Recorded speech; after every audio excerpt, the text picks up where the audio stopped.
जो कि है यूनिट 5 का। 2 मिनट वेट करते हैं, सारे लोग ज्वाइन कर लें, उसके बाद स्टार्ट करते हैं।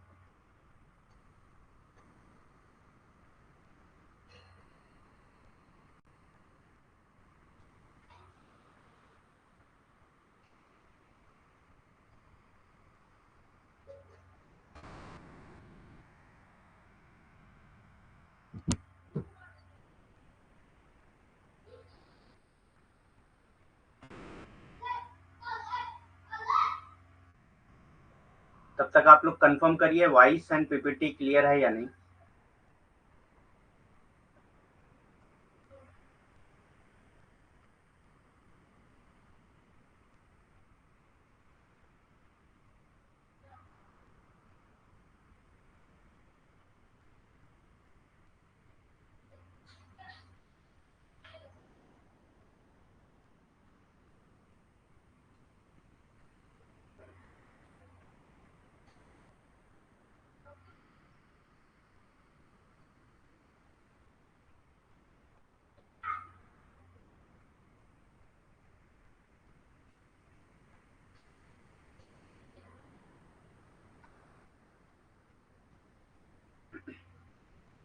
ओके, स्टार्ट करते हैं फिर।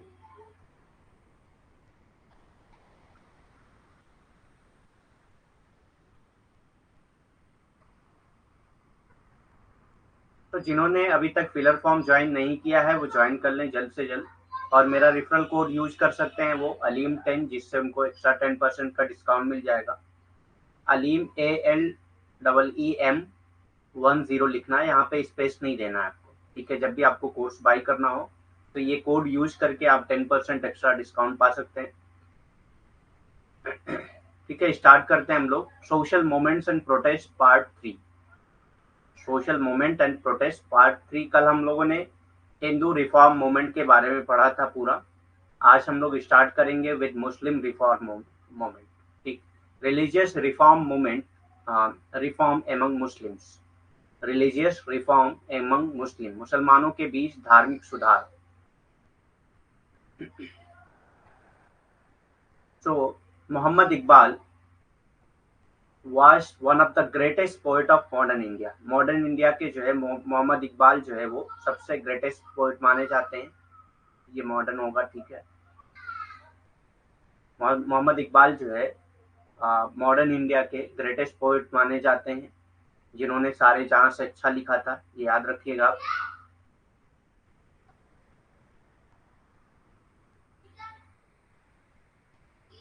सारे जहां से अच्छा, ठीक।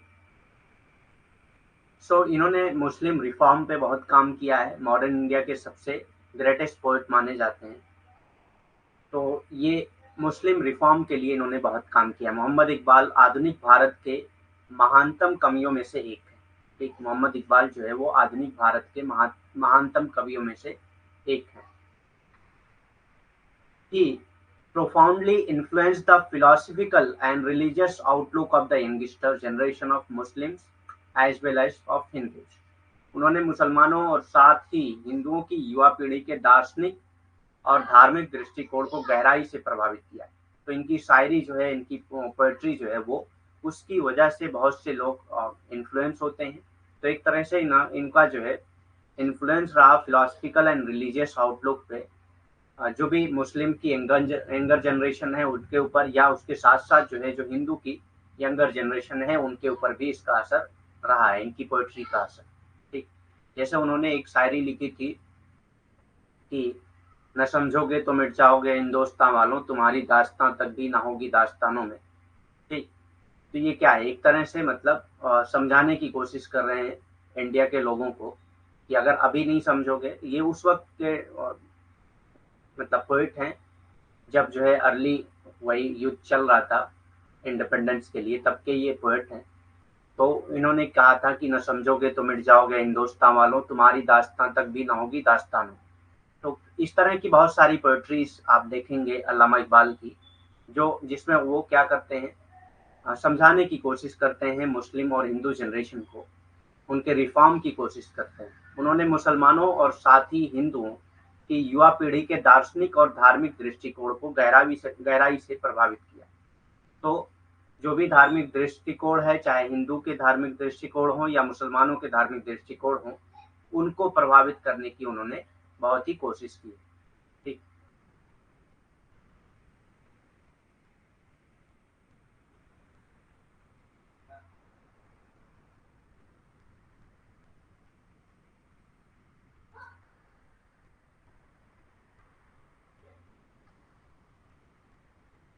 नेक्स्ट कॉन्सेप्ट आता है अलीगढ़ मूवमेंट, अलीगढ़ आंदोलन।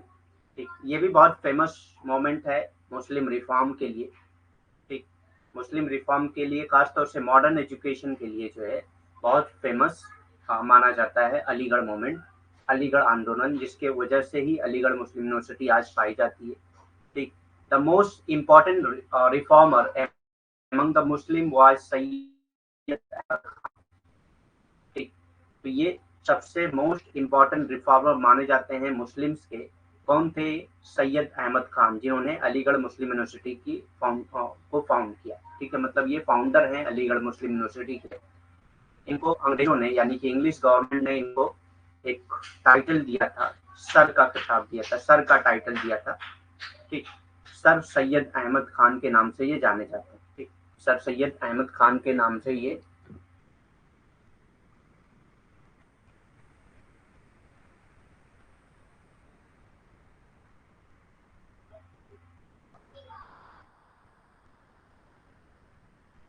तो अलीगढ़ आंदोलन, मुसलमानों में सबसे महत्वपूर्ण सुधारक जो है वो सैयद अहमद खान है, जिनको अंग्रेजी हुकूमत ने सर का खिताब दिया था, तो सर सैयद अहमद खान के नाम से जाने जाते हैं ये।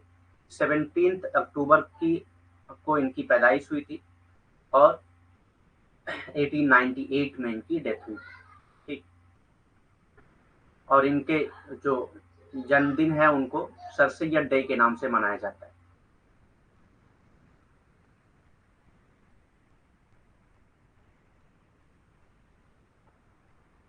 In his view, any interpretation of the Quran that conflicted with human reason, science or nature was in reality a misinterpretation. तो ये कुरान को और साइंस को जोड़कर साथ लेकर चलते हैं और ये कहते हैं कि कुरान का अगर इस तरह से इंटरप्रिटेशन हो रहा है, कुरान को समझने की इस तरह से कोशिश की जा रही है जिसमें ह्यूमन रीजन, साइंस और नेचर के प्रति जो है कॉन्फ्लिक्ट पैदा हो रहा है। मतलब अगर आप इसके खिलाफ जा रहे हैं, कुरान को इसके खिलाफ ले जा रहे हैं कि कुरान जो है रीजन करने के लिए नहीं कहता, कुरान जो है साइंस को मना करता है या नेचर को मना करता है, तो ये सारी चीजें इनके व्यूज में ये है कि ये मिस इंटरप्रिटेशन है। ठीक, कुरान का मिस इंटरप्रिटेशन है। इसीलिए इन्होंने खुद कुरान का जो है इंटरप्रिटेशन किया था साइंटिफिक तरीके से। ठीक, साइंटिफिक तरीके से इन्होंने खुद ही कुरान का इंटरप्रिटेशन किया था और ये कहते हैं कि अगर किसी ने भी इंटरप्रिटेशन किया है कुरान का इस तरीके से कि वो इंटरप्रिटेशन जो है वो कॉन्फ्लिक्ट कर रहा है किसके साथ? ह्यूमन रीजन के साथ, ह्यूमन साइंस के साथ या ह्यूमन नेचर के साथ, तो ये जो है एक्चुअली क्या है, वो मिस इंटरप्रिटेशन है। मतलब वो कहते हैं कि जो कुरान है वो रीजन को मानता है, साइंस को मानता है और नेचर को मानता है। ठीक, उनके विचार में कुरान की कोई भी व्याख्या जो मानवीय तर्क, विज्ञान या प्रकृति के साथ संघर्ष करती है, वास्तव में एक गलत व्याख्या है। तो वो ये कहते हैं कि अगर कुरान की आप व्याख्या करते हैं और इस हिसाब से करते हैं कि वो व्याख्या जो है वो मानवीय तर्क, मानवीय विज्ञान या मानवीय प्रकृति के खिलाफ जा रहा है, उसके साथ संघर्ष करने लग रहा है, तो वो व्याख्या गलत है। मतलब सिंपल बात ये है कि ये कहना चाह रहे हैं कि कुरान कभी भी मानवीय तर्क के खिलाफ नहीं जाता है, मानवीय विज्ञान के खिलाफ नहीं जाता है या प्रकृति के खिलाफ नहीं जाता है। तो अगर आप इस तरह से उसकी व्याख्या कर रहे हैं तो कि वो इसके खिलाफ जा रहा है, तो ये वास्तव में गलत व्याख्या है।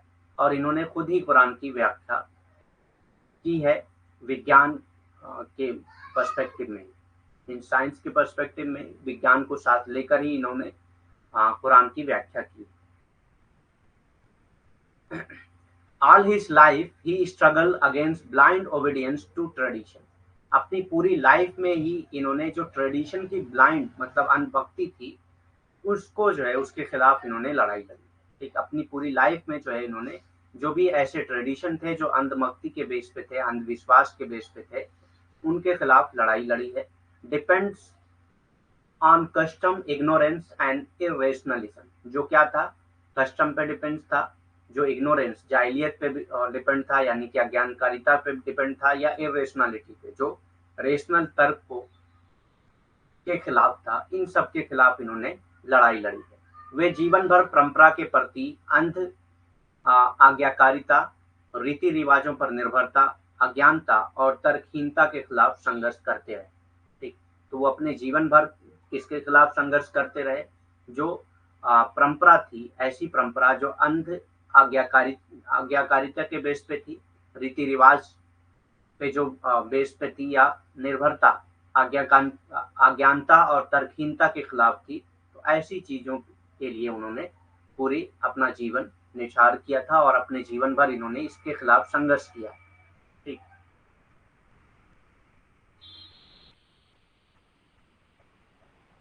Sayyid Ahmad Khan believed that religious and social life of Muslim could be improved only by imbibing modern education, modern Western scientific knowledge and culture.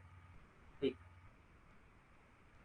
तो ये कहते हैं कि ह्यूमन का जो कंडीशन है, ह्यूमन का जो स्टेटस है, या ह्यूमन का जो सोशल लाइफ है, मुस्लिम का जो स्टेटस है या मुस्लिम का जो सोशल लाइफ है, उसको अगर इम्प्रूव करना है तो मॉडर्न वेस्टर्न साइंटिफिक नॉलेज या कल्चर को जो है अपनाना पड़ेगा, यानी कि मॉडर्न वेस्टर्न एजुकेशन और मॉडर्न कल्चर को अपनाना पड़ेगा मुस्लिमों को, तब वो जो है अपनी लाइफ में को इम्प्रूव कर सकते हैं। ये सैयद अहमद खान का मानना था। सैयद अहमद खान का मानना था कि आधुनिक पश्चिमी वैज्ञानिक ज्ञान और संस्कृति को आत्मसात करके ही मुसलमानों के धार्मिक और सामाजिक जीवन में सुधार किया जा सकता है। तो वो मुसलमानों के जीवन में सुधार करने के लिए क्या कहते हैं कि मुसलमानों को आधुनिक ज्ञान हासिल करना चाहिए और आधुनिक संस्कृति को अपनाना चाहिए। ठीक, आधुनिक ज्ञान के साथ साथ आधुनिक संस्कृति को अपनाना चाहिए, तभी मुसलमान जो है अपने आप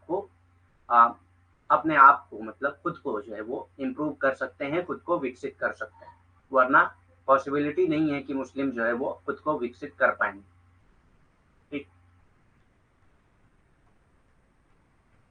Therefore, promoting of modern education remained his priority throughout his life. तो मॉडर्न एजुकेशन को ही फैलाना, मॉडर्न एजुकेशन का ही प्रचार प्रसार करना इनकी पूरी जिंदगी का हिस्सा रहा, और मॉडर्न एजुकेशन के लिए ही इन्होंने मोहम्मदन एंग्लो ओरिएंटेड कॉलेज खोला था, जो आज के ज़माने में अलीगढ़ मुस्लिम यूनिवर्सिटी के नाम से जानी जाती है। ठीक, तो मॉडर्न एजुकेशन के लिए ये लंदन भी गए, वहाँ पे स्टडी किया, कैम्ब्रिज के सिस्टम को पूरा स्टडी किया और उसको फिर लाके इंडिया में अप्लाई किया कि किस तरह से हम मॉडर्न एजुकेशन को मुस्लिम जनरेशन तक या इवन हिंदू जनरेशन तक पहुंचाया जा सके या अदर रिलीजन तक पहुंचाया जा सके। ठीक, तो ये ज़्यादातर फोकस करते हैं कि मॉडर्न एजुकेशन की तरफ लोग बढ़ें, उसी का प्रचार प्रसार ज़्यादातर ये करते हैं। ठीक, इसलिए आधुनिक शिक्षा का प्रचार प्रसार जीवन भर उनकी प्राथमिकता रही। तो आधुनिक शिक्षा का प्रचार प्रसार करना उनके जीवन की सबसे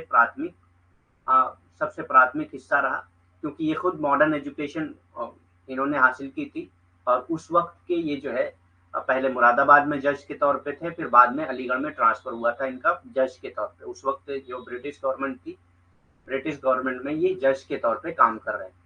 ठीक, तो मॉडर्न एजुकेशन इन्होंने खुद हासिल की थी, और ये मॉडर्न एजुकेशन को ही प्रायोरिटी दे रहे थे अपनी पूरी लाइफ में, और इसी के बेस पे उन्होंने कॉलेज खोला था मॉडर्न एजुकेशन इंडिया को फैलाने के, इंडिया में मॉडर्न एजुकेशन फैलाने के लिए। ठीक,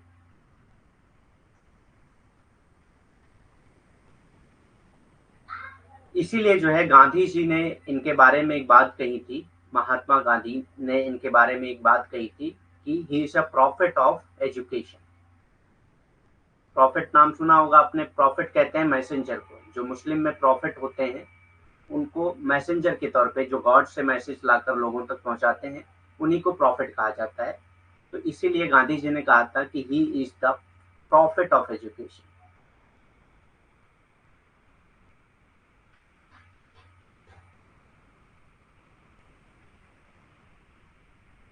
ठीक, वो एजुकेशन के दूत हैं। ठीक, वो शिक्षा के दूत हैं, ये गांधी जी ने कहा था। ठीक, In 1875, he founded at Aligarh the Mohammedan Oriental College, as a center for spreading Western education, Western science and culture. ठीक, तो वेस्टर्न साइंस एंड कल्चर को जो है प्रमोट करने के लिए, उसको फैलाने के लिए इन्होंने क्या किया था, एक कॉलेज की स्थापना की थी, एक कॉलेज को फाउंड किया था जिसका नाम था मोहम्मदन एंग्लो ओरिएंटल कॉलेज। ठीक, मोहम्मदन एंग्लो ओरिएंटल कॉलेज ये कब खोला था इन्होंने, 1875। ठीक, इन 1875 he founded at Aligarh the Mohammedan Anglo Oriental College as a center for spreading western science and culture। ठीक, एक सेंटर के तौर पे इन्होंने माना था इसको कि ये जो है स्प्रेड करेगा वेस्टर्न साइंस और कल्चर। 1875 में उन्होंने पश्चिमी विज्ञान और संस्कृति के प्रसार के लिए, तो 1875 में इन्होंने पश्चिमी विज्ञान और संस्कृति के प्रचार प्रसार के लिए ही एक मतलब वेस्टर्न पश्चिमी विज्ञान और पश्चिमी संस्कृति के प्रचार प्रसार के लिए इन्होंने एक केंद्र के रूप में अलीगढ़ में मोहम्मदन एंग्लो ओरिएंटेड कॉलेज की स्थापना की। ठीक, तो इन्होंने अलीगढ़ में Mohammedan Anglo oriented oriental college की स्थापना की थी 1875 में। किस लिए की थी, पश्चिमी विज्ञान और संस्कृति के प्रचार प्रसार के लिए। Later this college grew into the Aligarh Muslim University. बाद में ये कॉलेज जो है जाकर अलीगढ़ मुस्लिम यूनिवर्सिटी बना 1920 में। ठीक, 1920 में ये जाकर अलीगढ़ मुस्लिम यूनिवर्सिटी बना। बाद में ये कॉलेज अलीगढ़ मुस्लिम विश्वविद्यालय में विकसित हो गया। ठीक, तो इन्होंने पहले ये कॉलेज खोला था मोहम्मदन एंग्लो ओरिएंटेड कॉलेज, बाद में ये जाकर यूनिवर्सिटी बना। ठीक, अभी आप देखते ही हैं कि एक अलीगढ़ में अलीगढ़ मुस्लिम यूनिवर्सिटी है। ठीक, Syed Ahmad reformist zeal also embrace the social sphere. ठीक, तो इनका जो रिफॉर्मिस्ट आइडिया था ये जो है सोशल स्फीयर को इम्प्रेस करता है। ठीक, he urged Muslim to give up medieval custom and ways of thought and behaviour.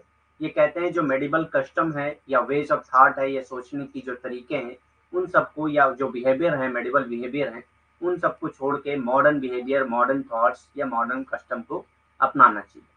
Syed Ahmad के सुधारवादी उत्साह ने सामाजिक क्षेत्र को भी गले लगा लिया था। ठीक, तो उनकी जो सुधारवादी उत्साह थी वो सामाजिक क्षेत्र को भी गले लगाती है और ये कहती है कि मुसलमानों को मध्ययुगीन रीति रिवाजों और विचार और व्यवहार के तरीकों को छोड़ने का आग्रह किया था उन्होंने। ठीक, कि जो मध्ययुगनी रीति रिवाज हैं या विचार हैं या सोचने के तरीके हैं इन सबको छोड़ दिया जाए और आधुनिक तरीकों को अपनाना चाहिए। मुसलमानों को जो है अगर अपने आप को विकसित करना है तो आधुनिक तरीके जो है उनको अपनाना चाहिए।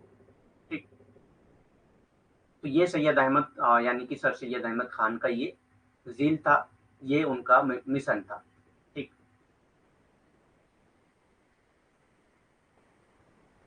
इन particular he wrote in favour of raising women's status in society. ये जो है इन्होंने बहुत सी राइटिंग लिखी जो फेवर करती है विमेन के स्टेटस को सोसाइटी में बढ़ाने के लिए। ठीक, raising women's status in society, society में विमेन को के स्टेटस को बढ़ाने के लिए ये फेवर करते हैं, उसके बारे में लिखते हैं। And advocated the removal of purdah and the spread of education among women. ये जो है पर्दा के रिमूवल के लिए काम करते हैं और एजुकेशन एमंग विमेन को ये प्रमोट करते हैं। ठीक, एजुकेशन एमंग विमेन को ये प्रमोट करते हैं। तो आप देखेंगे अलीगढ़ मुस्लिम यूनिवर्सिटी में एक विमेन्स कॉलेज भी बना हुआ है। ठीक,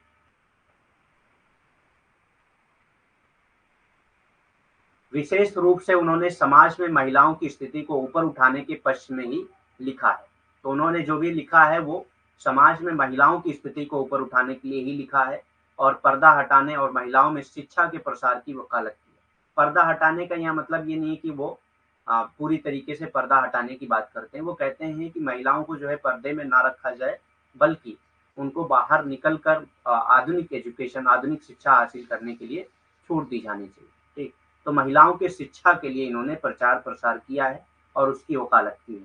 ठीक, तो विशेष रूप से उन्होंने समाज में महिलाओं की स्थिति को ऊपर उठाने के पक्ष में लिखा है और पर्दा हटाने और महिलाओं में शिक्षा के प्रसार की वकालत की।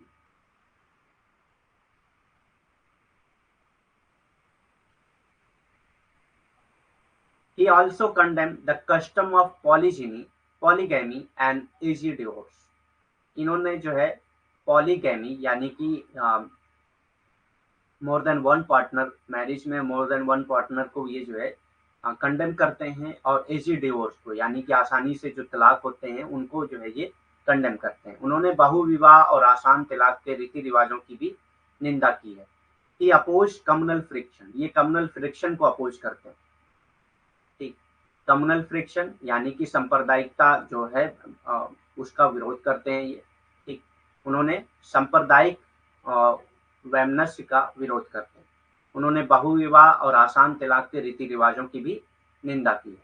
तो बहुविवाह और आसान तलाकों के रीति रिवाज की भी निंदा की है। उन्होंने सांप्रदायिक वैमनस्य का विरोध किया है। ठीक, appealing to Hindus and Muslim to unite, ये जो है हिंदू और मुस्लिम से अपील करते हैं कि इनको यूनाइट होकर रहना चाहिए। ठीक, appealing to Hindu and Muslim to unite, he said in 1883 में इन्होंने कहा था, now both of us live on the air of India. Both of us मतलब हिंदू एंड मुस्लिम, वो खुद एक मुस्लिम थे, तो ये कहते हैं कि नाउ बोथ ऑफ अस यानी कि Hindu and Muslim, both of us live on the air of India, मतलब हम हिंदुस्तान की हवा में ही सांस लेते हैं। Drink the holy water of Ganga and Yamuna, और हम गंगा और यमुना के होली वाटर को पीते हैं। ठीक, we both feed upon the product of the Indian soil, और हम दोनों जो है एक ही जमीन की यानी कि इंडियन सॉइल की ही जो प्रोडक्ट हैं उसी को खाते हैं। तो फिर हम लोगों में डिफरेंस क्या है, इसीलिए हमको यूनाइट होना चाहिए। ठीक, उन्होंने 1883 में हिंदुओं और मुसलमानों से एकजुट होने की अपील करते हुए कहा। तो हिंदू और मुसलमानों से एकजुट होने की अपील करते वक्त उन्होंने 1883 में क्या कहा था, अब हम दोनों भारत की हवा में रहते हैं, मतलब भारत की हवा से ही सांस लेते हैं हम, गंगा और यमुना का पवित्र जल पीते हैं, हम दोनों भारतीय मिट्टी के उत्पादों पर भोजन करते हैं। ठीक, तो हम दोनों एक ही पानी पी रहे हैं यानी कि गंगा यमुना का पवित्र पानी पी रहे हैं। ठीक, और हम दोनों एक ही हवा में सांस ले रहे हैं यानी कि भारत की हवा में, और हम दोनों भारत की मिट्टी से ही जो भी उत्पाद होते हैं उसी से भोजन करते हैं। फिर हम लोगों में कहाँ पे मतलब अलगाव है, और अलगाव नहीं होना चाहिए, हम लोगों को एकजुट होना चाहिए। ठीक, और इन्होंने एक बात और कही थी इसके साथ साथ, जो बहुत फेमस है, एक कोटेशन और है कि इन्होंने कहा था, Hindus and Muslim are the two eyes of a beautiful beautiful bride. ठीक, तो हिंदुस्तान को उन्होंने एक खूबसूरत दुल्हन माना था, और ये कहा था हिंदू और मुस्लिम जो है इसकी दो आंखें। ठीक, और ये कहा कि अगर किसी एक आंख में भी प्रॉब्लम होती है तो वो दुल्हन फिर खूबसूरत नहीं रह जाएगी, वो दुल्हन फिर ब्यूटीफुल नहीं रह जाएगी। इसीलिए ये कहते हैं कि Hindus and Muslim are the beautiful eyes of a beautiful bride. ठीक, तो एक खूबसूरत दुल्हन की मतलब हिंदुस्तान को एक दुल्हन माना, और कहा कि उसकी दो आंखें कौन सी हैं, हिंदू और मुस्लिम है, और दोनों में अगर कुछ भी प्रॉब्लम होती है तो क्या होगा, वो दुल्हन फिर खूबसूरत नहीं रह जाएगी। ये भी यूनिटी का एक इनका स्लोगन था, यूनाइट करने के लिए। तो ये मोस्टली ज्यादातर फोकस करते हैं यूनाइट करने के लिए हिंदूज एंड मुस्लिम को। इसीलिए जो इनका कॉलेज था मोहम्मदन एंग्लो ओरिएंटेड कॉलेज, उसकी जो फर्स्ट ग्रेजुएट थी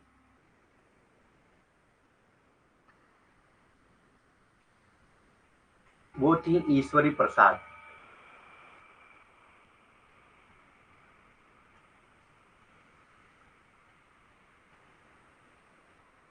ठीक,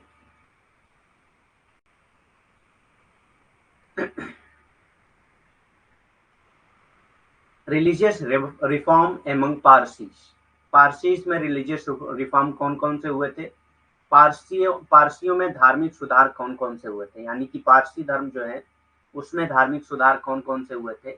the prominent figure among Parsis include Naoroji Furdoonji, Dadabhai Naoroji, S Bengali etcetera. ठीक, तो ये जो है प्रोमिनेंट फिगर हैं पारसीज के, नैरोजी, परडोंजी और दादा भाई नारोजी और एस बंगाली, ये जो है प्रोमिनेंट फिगर माने जाते हैं पारसी।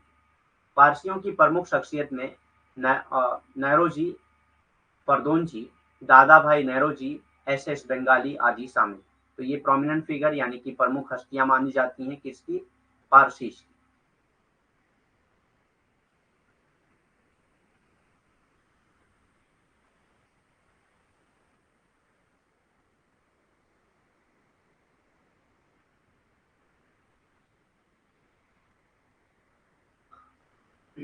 तो ये पारसी का मूवमेंट है, पारसी रिफॉर्म मूवमेंट है। रहनुमाई मजदयासन सभा, रहनुमाई मजदयासन सभा और रिलीजियस रिफॉर्म एसोसिएशन या रिलीजियस रिफॉर्म एसोसिएशन कह सकते हैं। ठीक, रहनुमाई मजदयासन सभा या धार्मिक सुधार संघ या धार्मिक सुधार संघ। इन 1851 में द रहनुमाई मजदयासन सभा और religious reform association was started by Naoroji परदोनची।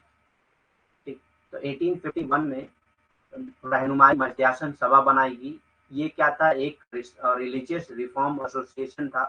किसके जरिए बनाया गया था, नौरोजी परदोन बनाया गया, नौरोजी परदोनजी के जरिए बनाया गया था।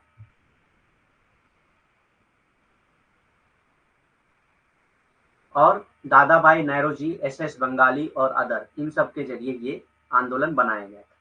ठीक, तो इन 1851 द रहनुमाई मजदयासन सभा और religious reform association was started by Naoroji Furdoonji, Dadabhai Naoroji, S Bengalee and other. इन सब के जरिए जो है ये रिलीजियस रिफॉर्म मूवमेंट बनाया गया था। 1851 में रहनुमाई मजदयासन सभा या धार्मिक सुधार संघ की शुरुआत नौरोजी फरदोनजी, दादा भाई नौरोजी, एस बंगाली और अन्य लोगों द्वारा की गई थी। तो रहनुमाई मजदयासन सभा या धार्मिक सुधार संघ किसने बनाया था, दादा भाई नौरोजी या नौरोजी फरदोनजी, ठीक, या एस बंगाली द्वारा बनाया गया था।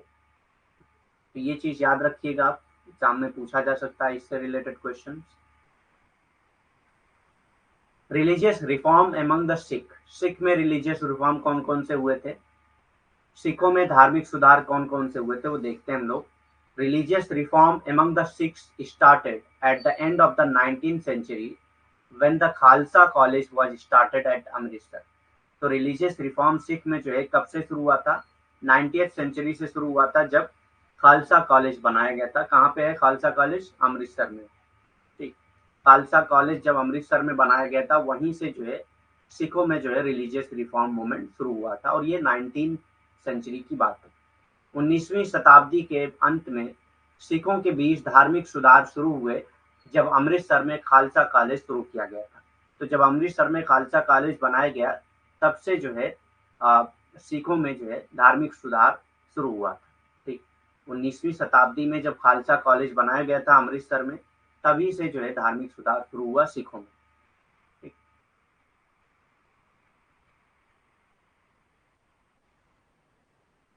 But the effort gain momentum after 1920। लेकिन जो है ये इफर्ट यानी कि रिफॉर्म के लिए जो इफर्ट था, उसको स्पीड कब मिला, स्पीड कब मिला उनको, उसको मतलब कि ज्यादा तेजी से रिफॉर्म कब होने लगा, 1920 में। When the Akali movement arose in Punjab, जब अकाली मूवमेंट जो है पंजाब में हुआ था, तब से इस मतलब सिख रिफॉर्म मूवमेंट जो है वो शुरू हुआ था। ठीक, अकाली मूवमेंट जब पंजाब में शुरू हुआ 1920 में, उसके बाद से ही इस रिफॉर्म मूवमेंट को मोमेंटम मिला था। लेकिन प्रयासों को गति कब मिली थी, 1920 के बाद मिली थी। जो प्रयास थे मतलब सिखों को सुधारने के लिए, वो प्रयास को गति कब मिली थी, 1920 में मिली थी, जब पंजाब में अकाली आंदोलन का उदय हुआ था। जब अकाली आंदोलन का उदय हुआ, उस वक्त जो है इसको सबसे ज्यादा गति मिली सिख सुधार, सिख धर्म सुधार के लिए। ठीक,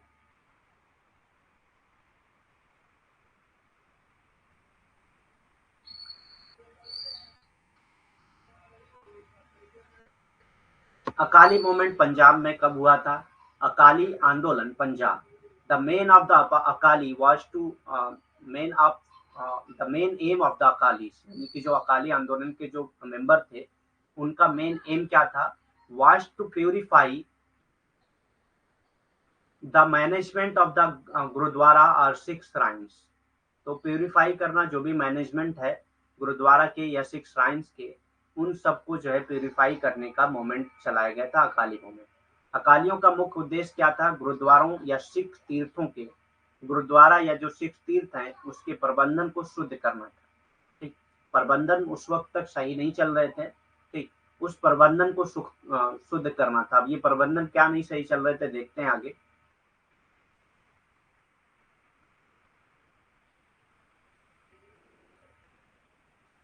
These Gurudwaras has been heavily endowed with land and money by devout Sikhs. ठीक, इन गुरुद्वारों को धर्मनिष्ठ सिखों द्वारा भूमि और धन से भरपूर रूप से संपन्न किया गया था। मतलब जो भी सिख लोग थे वो बहुत ज्यादा मतलब लैंड और जो है मनी उसको दे रहे थे। ठीक, गुरुद्वारा को गुरुद्वारा के डेवलपमेंट के लिए ये लैंड और मनी बहुत ज़्यादा लोग दे रहे थे। सिख में जो भी लोग थे वो बहुत ज़्यादा डिवोट कर रहे थे अपनी लैंड और मनी को गुरुद्वारा के लिए। इन गुरुद्वारों को धर्मनिष्ठ सिखों द्वारा भूमि और धन से भरपूर रूप से संपन्न किया गया था। ठीक, भूमि और धन से भरपूर रूप से संपन्न किया गया था।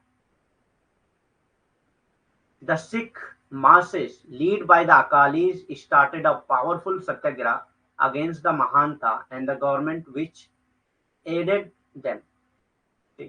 तो ये किसके खिलाफ आंदोलन था? गवर्नमेंट के खिलाफ जिन्होंने इसको एड किया था, और महंत लोग जो थे मतलब जो गुरुद्वारा के जो महंत थे उनके खिलाफ ये एक तरह का सत्याग्रह था। The Sikh masses led by the Akalis started a powerful Satyagraha.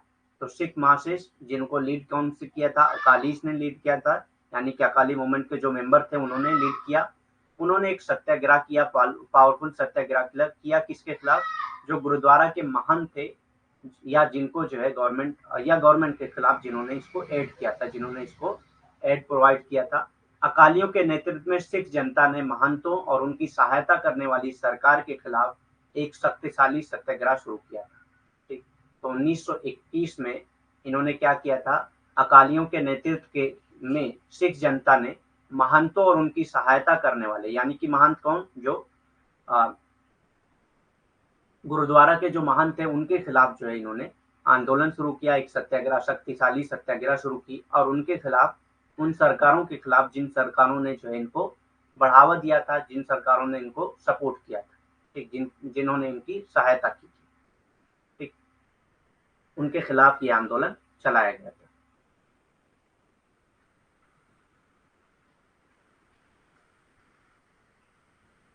Next concept आता है सिविल सोसाइटी, नागरिक समाज। सिविल सोसाइटी यानी कि नागरिक समाज। Civil society can be understood as the third sector of society. तो सिविल सोसाइटी को जो है थर्ड सेक्टर ऑफ सोसाइटी के तौर पे मान सकते हैं, distinct from government and business and including the family and the private sphere। ठीक, तो ये किससे अलग होते हैं? गवर्नमेंट और बिजनेस से अलग होते हैं। और इसमें क्या इंक्लूड होता है? Including the family, family include होती है और प्राइवेट स्फीयर जो है इसमें इंक्लूड होते हैं। ठीक, civil society can be understood as the third sector. Civil society को थर्ड सेक्टर के तौर पे आप समझ सकते हैं of society, distinct from government and business, जो किससे अलग है? गवर्नमेंट और बिजनेस से अलग है। And including the family and private sphere. और इसमें क्या क्या चीजें इंक्लूड है? फैमिली और प्राइवेट स्फीयर इसमें इंक्लूड है। नागरिक समाज को समाज के तीसरे क्षेत्र के रूप में समझा जा सकता है। तो नागरिक समाज को आप जो है समाज के तीसरे क्षेत्र के रूप में समझ सकते हैं, जो सरकार और व्यवसाय से अलग है। जो क्या है? सरकार और व्यवसाय से अलग होते हैं। और इसमें परिवार और निजी क्षेत्र शामिल होते हैं। और इसमें जो है क्या है? परिवार और निजी क्षेत्र शामिल होते हैं। तो ये आप इसको जो है नागरिक समाज को तीसरे क्षेत्र के तौर पे समझ सकते हैं, जो सरकार और व्यवसाय के खिलाफ होता है। और ये जो है क्या है? परिवार और निजी क्षेत्र में ही शामिल होते हैं। परिवार और निजी क्षेत्र में ही शामिल होते हैं।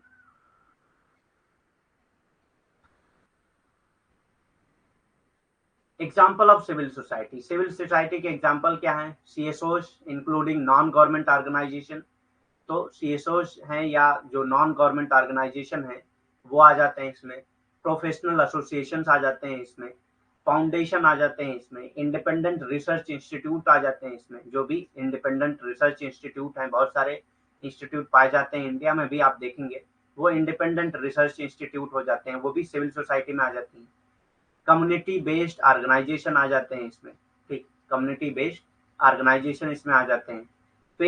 फेथ बेस्ड ऑर्गेनाइजेशन आ जाते हैं इसमें। फेथ के बेस पे जो भी ऑर्गेनाइजेशन बने हैं वो भी, उनको भी सिविल सोसाइटी कहा जा सकता है। पीपल्स ऑर्गेनाइजेशन इसमें आ जाती हैं। ठीक, लोगों द्वारा जो भी ऑर्गेनाइजेशन बनाई जाती हैं वो भी सिविल सोसाइटी में आ सकती हैं। सोशल मूवमेंट जो है वो भी सिविल सोसाइटी का पार्ट हो सकते हैं। एंड लेबर यूनियन, और लेबर यूनियन जो है वो भी क्या है, सिविल सोसाइटी का पार्ट हो सकता है।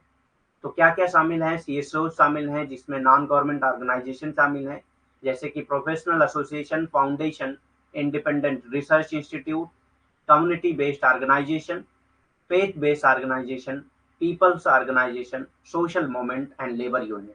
ठीक, तो ये सारी चीजें शामिल हैं सिविल सोसाइटी में, नागरिक सेवाओं, नागरिक समाज में। ठीक, नागरिक समाज का उदाहरण क्या है, सीएसओ में गैर सरकारी संगठन, तो सीएसओ में गैर सरकारी संगठन जिसको हम लोग एनजीओ के नाम से भी जानते हैं, पेशेवर संघ, फाउंडेशन, स्वतंत्र अनुसंधान संस्थान। ठीक, तो जो अनुसंधान संस्थान है जो स्वतंत्र होते हैं, या पेशेवर संघ है, फाउंडेशन वगैरह है, समुदाय आधारित संगठन है, या विश्वास आधारित संगठन है, या लोगों के संगठन है, सामाजिक आंदोलन है, या श्रमिक संघ है, ये सब जो है नागरिक समाज का हिस्सा होते हैं और नागरिक समाज का उदाहरण है। ठीक, नागरिक समाज का हिस्सा होते हैं और नागरिक समाज का उदाहरण है सीएसओ या गैर सरकारी संगठन जिसको हम लोग एनजीओ कहते हैं, पेशेवर संघ है, फाउंडेशन है, स्वतंत्र अनुसंधान संस्थान है, समुदाय आधारित संगठन है, ये सारी चीजें जो है किसमें आ जाती हैं, नागरिक समाज का उदाहरण होती है, जो बिजनेस और गवर्नमेंट की नहीं होती है। जैसे एनजीओ है, नॉन गवर्नमेंट ऑर्गेनाइजेशन नाम ही है इसका।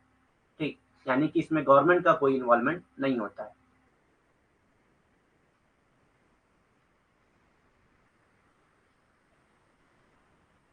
The term civil society can be traced back to the work of classical Greek and Roman philosophers like Aristotle and uh, सिकेरो। ठीक, अरिस्टोटल और सिकेरो, इनसे जो है लिया जा सकता है, ये फिलोसफर थे, रोमन फिलोसफर थे। ठीक, उनके जरिए जो है ये टर्म लिया गया है, सिविल सोसाइटी का टर्म आप वहां से समझ सकते हैं। The term civil society can be traced back to the work of classical Greek and Roman philosopher like Aristotle and Cicero. ठीक, नागरिक समाज शब्द को अरस्तु और सिसरो जैसे, तो सिसरो भी कह सकते हैं इसको, सिसरो जैसे शास्त्रीय यूनानी और रोमन दार्शनिक के कार्यों में खोजा जा सकता है। तो उन नागरिक समाज का जो शब्द है, उस शब्द को जो है अरस्तु और सिसरो जैसी शास्त्रीय यूनानी और रोमन दार्शनिक के कार्यों में खोजा जा सकता है। मतलब उन्होंने इसकी बात की है, नागरिक समाज की बात इन्होंने की है, अरस्तु और सिसरो ने। ठीक, अरिस्टोटल और सिसरो ने जो है नागरिक समाज यानी कि सिविल सोसाइटी की बात की है।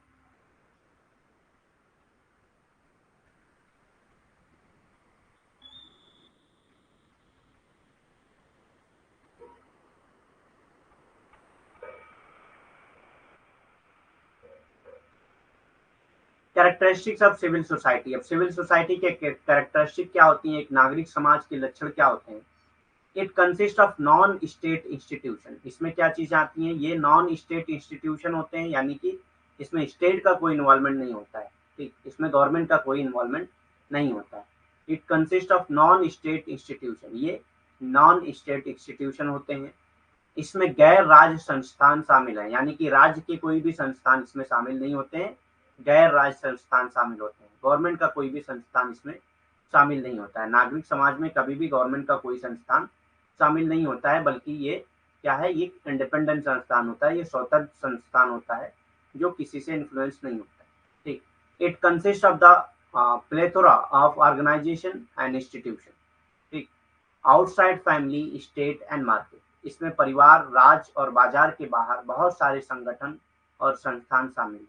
तो इसमें कौन कौन से चीजें शामिल होती हैं, बहुत सारे ऑर्गेनाइजेशन और बहुत सारे इंस्टीट्यूशन जो हमारी फैमिली के बाहर होते हैं, स्टेट से बाहर होते हैं और मार्केट से बाहर होते हैं, वो सारे संस्थान जो है इसमें आ जाते हैं, किसमें, सिविल सोसाइटी में। इसमें परिवार, राज्य और बाजार के बाहर बहुत सारे संगठन और संस्थान शामिल होते हैं। ठीक, तो इसमें परिवार, राज्य और बाजार, इन तीनों के बाहर बहुत सारे संगठन शामिल होते हैं जिसको हम लोग नागरिक समाज कह सकते हैं। ठीक,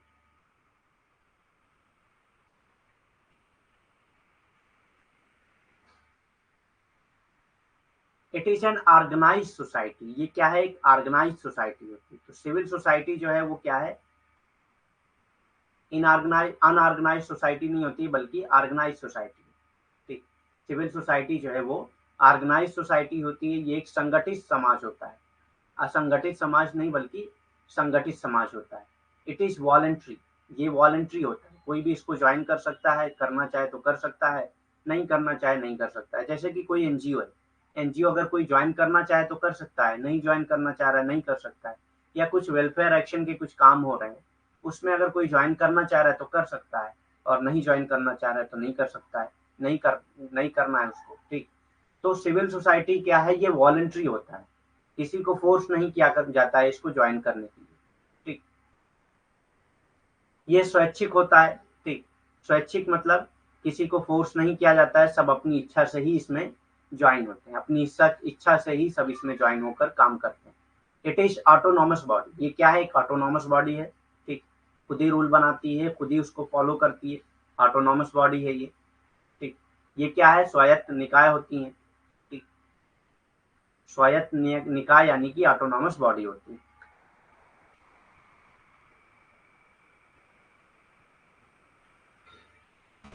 Civil society is a vast and diverse group encompassing various organizations within it.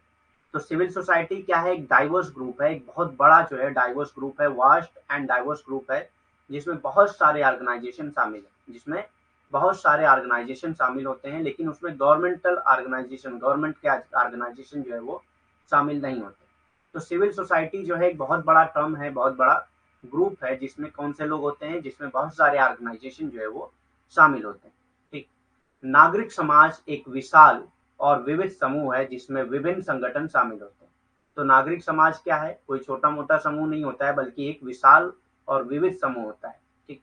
बहुत बड़ा समूह होता है इसमें, जिसमें जो है विभिन्न संगठन शामिल होते हैं, जैसे जिसमें अलग अलग संगठन शामिल होते हैं, ठीक।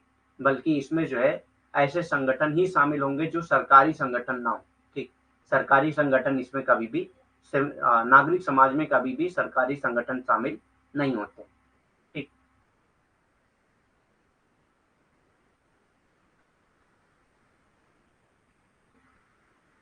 It plays important role in representing the interests of depressed and oppressed classes.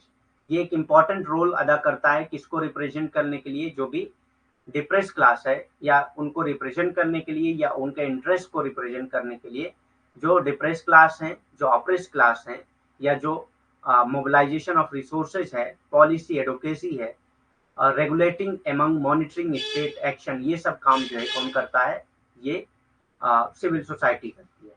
It plays an important role in representing the interest of depress and oppress classes. तो ये जो है रिप्रेजेंट करता है उनके इंटरेस्ट को जो डिप्रेस क्लास में आते हैं या ऑप्रेस क्लास में आते हैं। ये मोबिलाइज करते हैं रिसोर्सेज को, मोबिलाइजेशन ऑफ रिसोर्सेज को रिप्रेजेंट करते हैं, और ये जो है पॉलिसी एडवोकेसी करते हैं, and monitoring state action. State action को जो है, जो भी स्टेट एक्शन लेता है, जो भी पॉलिसी बनाता है, उसके एक्शन को मॉनिटर करते हैं, उसके एक्शन को रेगुलेट करते हैं, ठीक। ये दलित और उत्पीड़ित वर्गों के हितों संसाधनों को जुटाने का प्रतिनिधित्व करता है। तो ये क्या करता है, जो भी दलित हैं, जो उत्पीड़ित लोग हैं, उनके संस्थानों को जुटाने का प्रतिनिधित्व करता है, या नीतियों की वकालत करता है, ठीक। या राज्य कार्रवाई का विनियमन और निगरानी करता है। राज्य जो भी कार्रवाई करता है उसका विनियमन और निगरानी कौन करता है, यही सिविल सोसाइटी, जो नागरिक समाज है वही जो है इसका विनियमन करता है, या उनको जो है बढ़ावा देता है, या उनकी निगरानी करता है, ठीक है।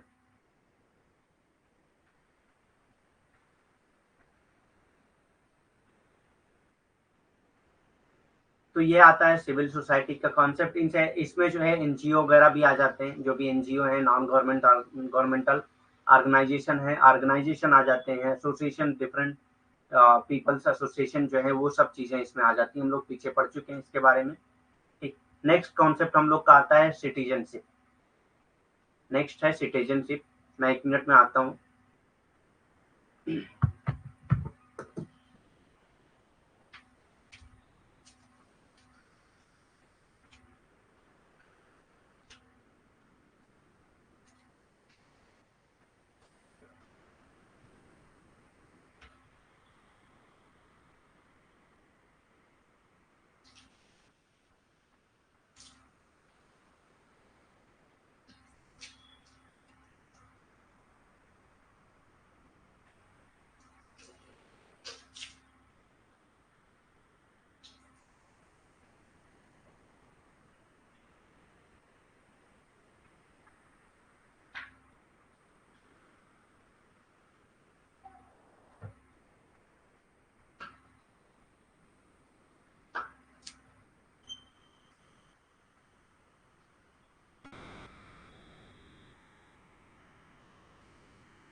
सो नेक्स्ट कॉन्सेप्ट है सिटीजनशिप, नागरिकता।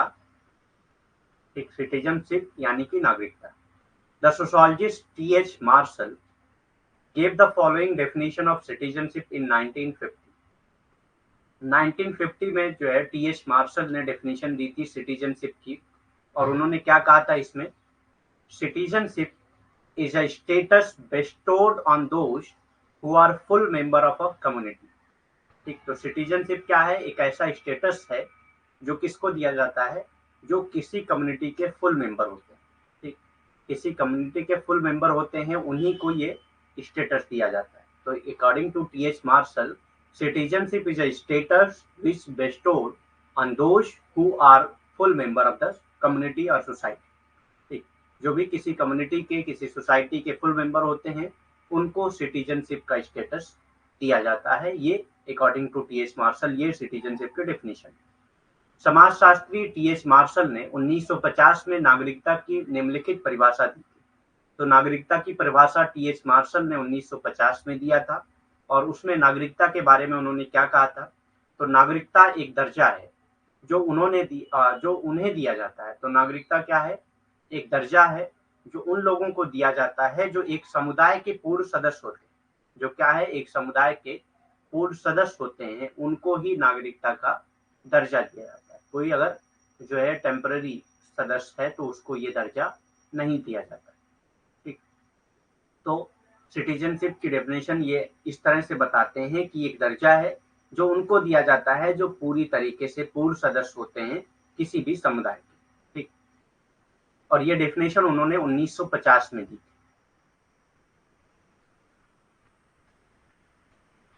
All who possess the status are equal with respect to the right and duties with which the status is endowed. ठीक, और उसके आगे ये क्या कहते हैं उस डेफिनेशन में कि जिनके पास भी ये स्टेटस होता है, उनके पास इक्वल राइट होता है, with respect to rights equality होती है with respect to right and duties. मतलब इनके राइट्स और इनकी ड्यूटीज जो है इक्वल होती है। एक कंट्री के, मान लेते हैं इंडियन सिटीजन जो है, तो इंडियन सिटीजन के सारे लोगों के राइट्स एंड ड्यूटीज सेम होंगी, इक्वल होंगी, with which the status in जिस कंट्री में जो है वो स्टेटस दिया गया है, जिस लिए वो स्टेटस दिया गया है, उसके रिस्पेक्ट में जो है क्या है, जो भी लोग उसके जिनके पास ये स्टेटस है, उनके अंदर इक्वल रिस्पेक्ट, इक्वलिटी होती है। एक तरह से कह सकते हैं इक्वलिटी होती है। किसके थ्रू? राइट एंड ड्यूटीज के प्रति। राइट एंड ड्यूटीज के प्रति जो है यहाँ पे इक्वलिटी होती है।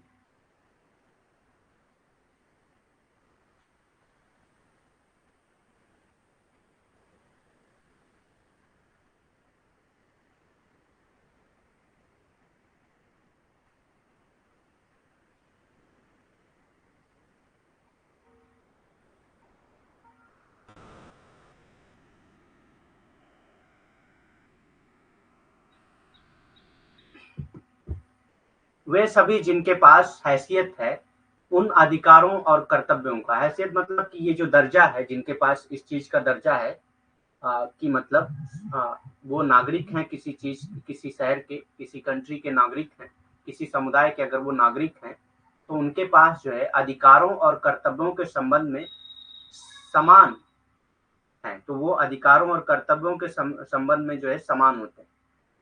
ठीक, अधिकारों और कर्तव्यों के संबंध में वो समान होते हैं। एक मिनट।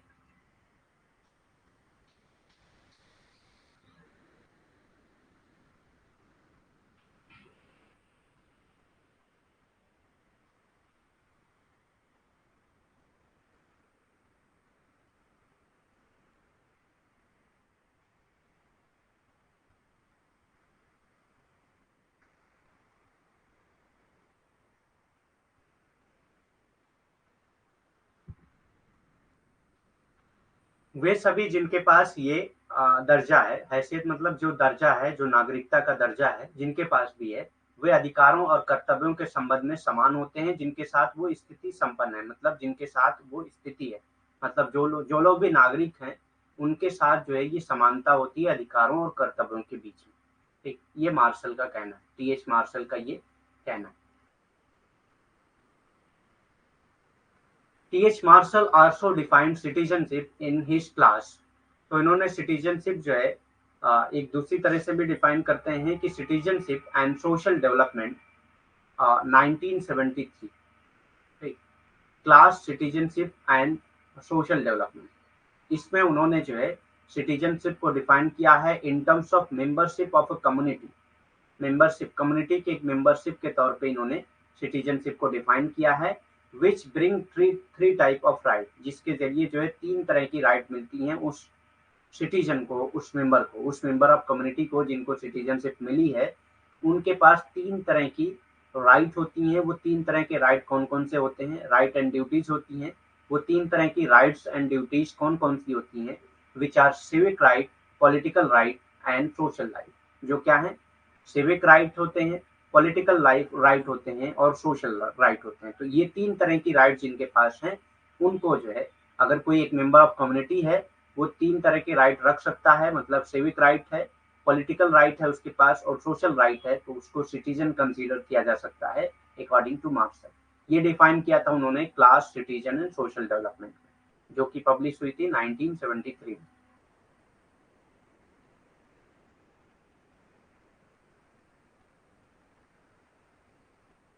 टी.एच. मार्शल ने अपने वर्क नागरिकता और सामाजिक विकास 1973 में नागरिकता को एक समुदाय की सदस्यता के संदर्भ में भी परिभाषित किया है। तो उन्होंने नागरिकता को क्या कहा है कि एक समुदाय की सदस्यता है, ठीक, उसके तौर पे इसको परिभाषित किया गया है टी.एच. मार्शल के जरिए, ठीक। और उस परिभाषा में ये क्या कहते हैं कि एक समुदाय का जो है क्या है, सदस्यता है, जो 3 प्रकार के अधिकार और कर्तव्य लाता है। जो क्या करता है? 3 तरह के अधिकार और कर्तव्य को लाता है। जो क्या है? वो 3 तरह के अधिकार और कर्तव्य क्या है? नागरिक, राजनीतिक और सामाजिक, ठीक। नागरिक, राजनीतिक और सामाजिक, ठीक। तो ये 3 तरह के अधिकार और कर्तव्य अगर किसी ऐसे सदस्य, किसी ऐसे समूह के सदस्य के पास हैं, तो उसको नागरिक माना जाता है, उसको नागरिकता के तौर पे आप डिफाइन कर सकते हैं, ठीक।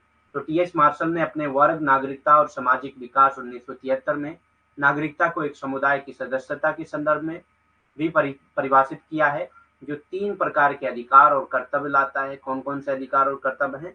नागरिक, राजनीतिक और सामाजिक, ठीक। Civil citizenship emerged as a result of the rise of concept of property ownership, as it is required certain mutual obligation to respect each other's property right, ठीक। तो जो सिविक राइट है उसमें क्या आ जाता है? Civil citizenship emerge as a result of. तो सिविल सिटीजनशिप कैसे आती है? ये कॉन्सेप्ट ऑफ प्रॉपर्टी ओनरशिप के जरिए आती है, ठीक, कि उसके पास प्रॉपर्टी ओनरशिप है या नहीं है। As it is required certain mutual obligation, क्योंकि प्रॉपर्टी ऑब्लिगेशन के लिए कुछ म्यूचुअल ऑब्लिगेशन होते हैं, ठीक। एक आदमी मान रहा है कि हाँ आपकी ये ओनरशिप है, ये प्रॉपर्टी पे ओनरशिप आपकी है, और जिसकी है ओनरशिप वो खुद मान रहा है कि हाँ इस पे किसी और की ओनरशिप नहीं है बल्कि मेरी ही ओनरशिप है। तो एक तरह का म्यूचुअल ऑब्लिगेशन होता है। बहुत सारी चीजें होती हैं म्यूचुअल ऑब्लिगेशन में। तो property ownership as it is required certain mutual obligation to respect each others property. अब ऑब्लिगेशन क्या है? हर लोगों की जो प्रॉपर्टी राइट की, हर किसी की जो प्रॉपर्टी राइट है उसकी रिस्पेक्ट करना, ठीक। तो ये भी किसमें आ जाता है? Civil citizen. Civil citizens emerge as a result of the rise of concept of property right, property ownership. तो सिविल सिटीजनशिप कब शुरू हुआ? जब ये कॉन्सेप्ट शुरू हुआ प्रॉपर्टी ओनरशिप का, तब से शुरू हुआ, क्योंकि ये जो है एक म्यूचुअल ऑब्लिगेशन के बेस पे होता है। क्या म्यूचुअल ऑब्लिगेशन है? कि आप जो है सारे लोगों की प्रॉपर्टी राइट की रिस्पेक्ट करें, ठीक। संपत्ति के स्वामित्व की अवधारणा के साथ, तो संपत्ति के स्वामित्व की अवधारणा के साथ ही जो है उदय के परिणाम स्वरूप, इसकी अवधारणा के उदय के परिणाम के स्वरूप ही नागरिकता का उदय हुआ, ठीक। इसी के प्रति जो है ये, इसी के परिणाम स्वरूप जो है नागरिकता का उदय हुआ था, क्योंकि एक दूसरे के संपत्ति अधिकारों का, क्योंकि एक दूसरे के जो संपत्ति अधिकार हैं उनका सम्मान करने के लिए कुछ पारस्परिक दायित्व की आवश्यकता होती है, ठीक। तो एक दूसरे की जो भी संपत्ति अधिकार हैं उसका सम्मान करना चाहिए। ये एक पारस्परिक दायित्व की जरूरत है, इस तरह की पारस्परिक दायित्व की जरूरत है, ठीक।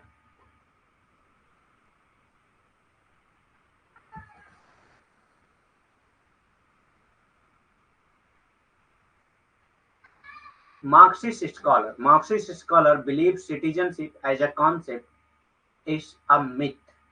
तो ये मार्क्सिस्ट स्कॉलर क्या कहते हैं, सिटीजनशिप क्या है, एक मिथ है। ठीक, एक मिथ है। मिथ किसको कहते हैं, जो झूठ पे बेस्ड हो, ठीक, जिसकी कोई सच्चाई ना होती। ठीक, Marxist scholar believe citizens as as a concept is a myth. ठीक, तो सिटीजनशिप को एक कॉन्सेप्ट के तौर पे वो क्या कहते हैं, ये क्या है, एक मिथ है।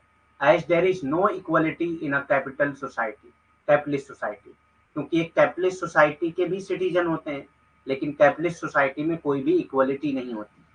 ठीक, तो मार्क्सिस्ट स्कॉलर मानते हैं कि सिटीजनशिप का जो कॉन्सेप्ट है वो एक मिथ है, क्योंकि सिटीजनशिप अगर है तो इक्वल राइट एंड ड्यूटीज होनी चाहिए। तो ये कहते हैं कि एक मिथ है, क्योंकि कैपिटलिस्ट सोसाइटी में कोई भी इक्वल नहीं होता है, कोई भी इक्वलिटी नहीं होती है। ठीक, मार्क्सवादी विद्वानों का मानना है कि नागरिकता एक अवधारणा के रूप में एक मिथक है। तो ये कहते हैं कि नागरिकता की एक अवधारणा के रूप में अगर देखा जाए तो एक मिथक है, इसकी कोई सच्चाई नहीं है। क्यों? क्योंकि अगर नागरिकता है तो सारे लोगों का जो है, जो दायित्व है, सारे लोगों का जो अधिकार या दायित्व है वो सेम होना चाहिए, वो समान होना चाहिए। और ऐसा पूंजीवादी समाज में जो है संभव नहीं है। पूंजीवादी समाज में जो है समानता नहीं पाई जाती है, बल्कि पूंजीवादी समाज ही असमानता पे ही बेस्ड होता है। ठीक, तो मार्क्सवादी विद्वान यही मानते हैं कि नागरिकता की जो अवधारणा है वो क्या है, एक मिथक है, ये झूठ पे आधारित है, ऐसा कुछ होता नहीं। ठीक, क्योंकि पूंजीवादी जो समाज है उसमें समानता नहीं होती, और नागरिक होने के लिए सारे लोगों को समानता के बेस पे आपको देखना पड़ेगा।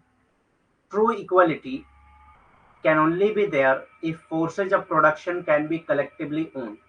तो मार्क्सिस्ट स्कॉलर क्या मानते हैं कि ट्रू इक्वालिटी तब होगी, यानी कि सिटीजनशिप का जो कॉन्सेप्ट है वो ट्रू तब होगा, ठीक, जब जो है फोर्सेज ऑफ प्रोडक्शन जो है वो कलेक्टिवली ओन, मतलब एक सोसाइटी का फोर्सेज ऑफ प्रोडक्शन हो, किसी एक आदमी का ना हो।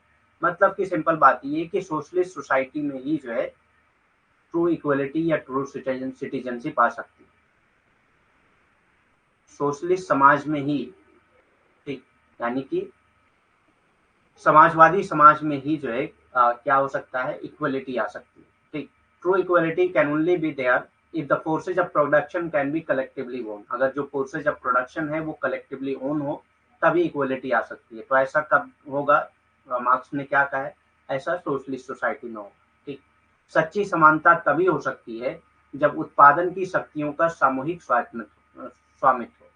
तो ये कहते हैं कि जो भी उत्पादन की शक्तियां हैं, अगर उसका सामूहिक स्वामित्व होगा तभी सच्ची समानता आ सकती है, तभी सच्ची नागरिकता आ सकती है। ठीक, और ऐसा कब होगा, जो समाजवादी समाज होगा उसी में ऐसा हो सकता है। ठीक, तो सामूहिक स्वामित्व कब होता है, ये समाजवादी समाज में ही होता है। ठीक, मार्क्स का कहना है कि सामूहिक स्वामित्व ही जब होगा तभी समानता असमानता जो है वो खत्म होगी और सच्ची नागरिकता आएगी।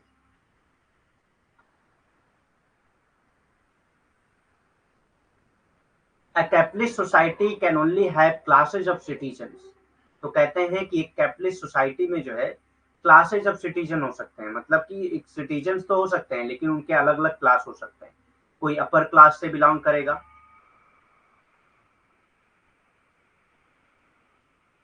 कोई लोअर क्लास से बिलोंग करेगा, या कोई जो है मिडिल क्लास से बिलोंग करेगा। तो ये मार्क्सवादी क्या कहते हैं कि एक कैपिटलिस्ट सोसाइटी में जो है लोग जो जो सिटीजन है वो क्लासेज ऑफ सिटीजन हो सकते हैं। ठीक, a capitalist society can only have classes of citizen like first class citizen. ठीक, तो क्या हो सकता है, फर्स्ट क्लास सिटीजन जो अपर क्लास में आते हैं वो क्या हो जाएंगे, फर्स्ट क्लास सिटीजन, या सेकंड क्लास सिटीजन, या जो लोअर क्लास में आएंगे वो सेकंड क्लास सिटीजन में आ जाते हैं। ठीक, तो कैपिटलिस्ट सोसाइटी में कभी ये पॉसिबल नहीं है कि एक सिटीजन के अंदर जो है इक्वलिटी आ जाए, क्योंकि यहाँ पे जो है सिर्फ क्लासेज ऑफ सिटीजन हो सकते हैं। तो लाइक फर्स्ट क्लास सिटीजन या सेकंड क्लास सिटीजन। एक पूंजीवादी समाज में केवल प्रथम श्रेणी के नागरिक या द्वितीय श्रेणी के नागरिक जैसी नागरिक के वर्ग हो सकते हैं। ठीक, तो कहते हैं कि पूंजीवादी समाज में सिर्फ नागरिकों के वर्ग हो सकते हैं। ठीक, क्योंकि नागरिकों के वर्ग कैसे हो सकते हैं, या तो वो नागरिक जो है प्रथम श्रेणी का नागरिक होगा या द्वितीय श्रेणी का नागरिक होगा। ठीक, तो पूंजीवादी समाज में कभी भी समानता संभव नहीं। ठीक, पूंजीवादी समाज में कभी भी समानता संभव नहीं है, इसलिए क्योंकि इसमें जो है नागरिकों के बीच में वर्ग होता है, प्रथम वर्ग और द्वितीय वर्ग हो सकता है। ठीक, सिटीजनशिप बाई बर्थ। अब सिटीजनशिप मिलती कैसे है? तो या तो बाई बर्थ मिलेगी, जिसको जस्ट सोली भी कहा जाता है। ठीक, तो ये टर्म्स याद रखिएगा, कभी कभी जस्ट सोली भी देकर पूछ सकता है आपसे। ठीक, तो सिटीजनशिप बाई बर्थ, जन्म से नागरिकता, जिसको जस्ट सोली कहा जाता है। जूस सोली नहीं होगा, जस्ट सोली होगा। ठीक, जस्ट सोली अनादर लैटिन टर्म, ये क्या है? एक लैटिन टर्म है जिसका मतलब है राइट ऑफ स्वाइल। ठीक, राइट ऑफ स्वाइल यानी कि मिट्टी का अधिकार। Generally refers to the rule granting citizenship. तो ये क्या है? ऐसा रूल, ये इस किससे रिफर करता है? ये जसोली, ये rule granting citizenship to an individual who is born in the country. तो अगर कोई कंट्री जो है अपने सिटीजन को सिटीजनशिप देती है इस बेस पर कि वो जो है उसी कंट्री में पैदा हुआ है, तो उसी को राइट ऑफ सॉइल यानी कि जस्ट सोली कहा जाता है। ठीक, सिटीजनशिप बाई बर्थ के जरिए भी मिलती है, बर्थ के जरिए सिटीजनशिप मिलती है। अगर कोई शख्स जो है उस कंट्री में पैदा हुआ है तो उसको वहां का सिटीजन माना जाता है, और इस तरह की सिटीजनशिप को जस्ट सोली कहा जाता है। ठीक, इस तरह की सिटीजनशिप को जस्ट सोली कहा जाता है। जस्ट सोली एक अन्य लैटिन शब्द है जिसका अर्थ है मिट्टी का अधिकार। तो एक लैटिन शब्द है जिसका क्या अर्थ है? मिट्टी का अधिकार। ठीक, आमतौर पर किसी देश में पैदा हुए व्यक्ति को नागरिकता प्रदान करने वाले नियम को संदर्भित करता है। तो ये किससे संदर्भित है? किसी भी देश में जो पैदा हुए लोग हैं उनको अगर नागरिकता प्रदान की जा रही है सिर्फ इस बेस पर कि वो देश में पैदा हुआ है, तो उसी को ये संदर्भित करता है, जिसका नाम है जस्ट सोली। और ये क्या है? एक लैटिन वर्ड है जिसका मतलब होता है मिट्टी का अधिकार।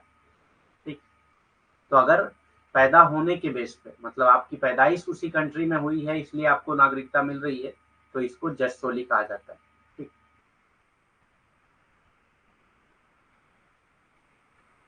दूसरा क्या है?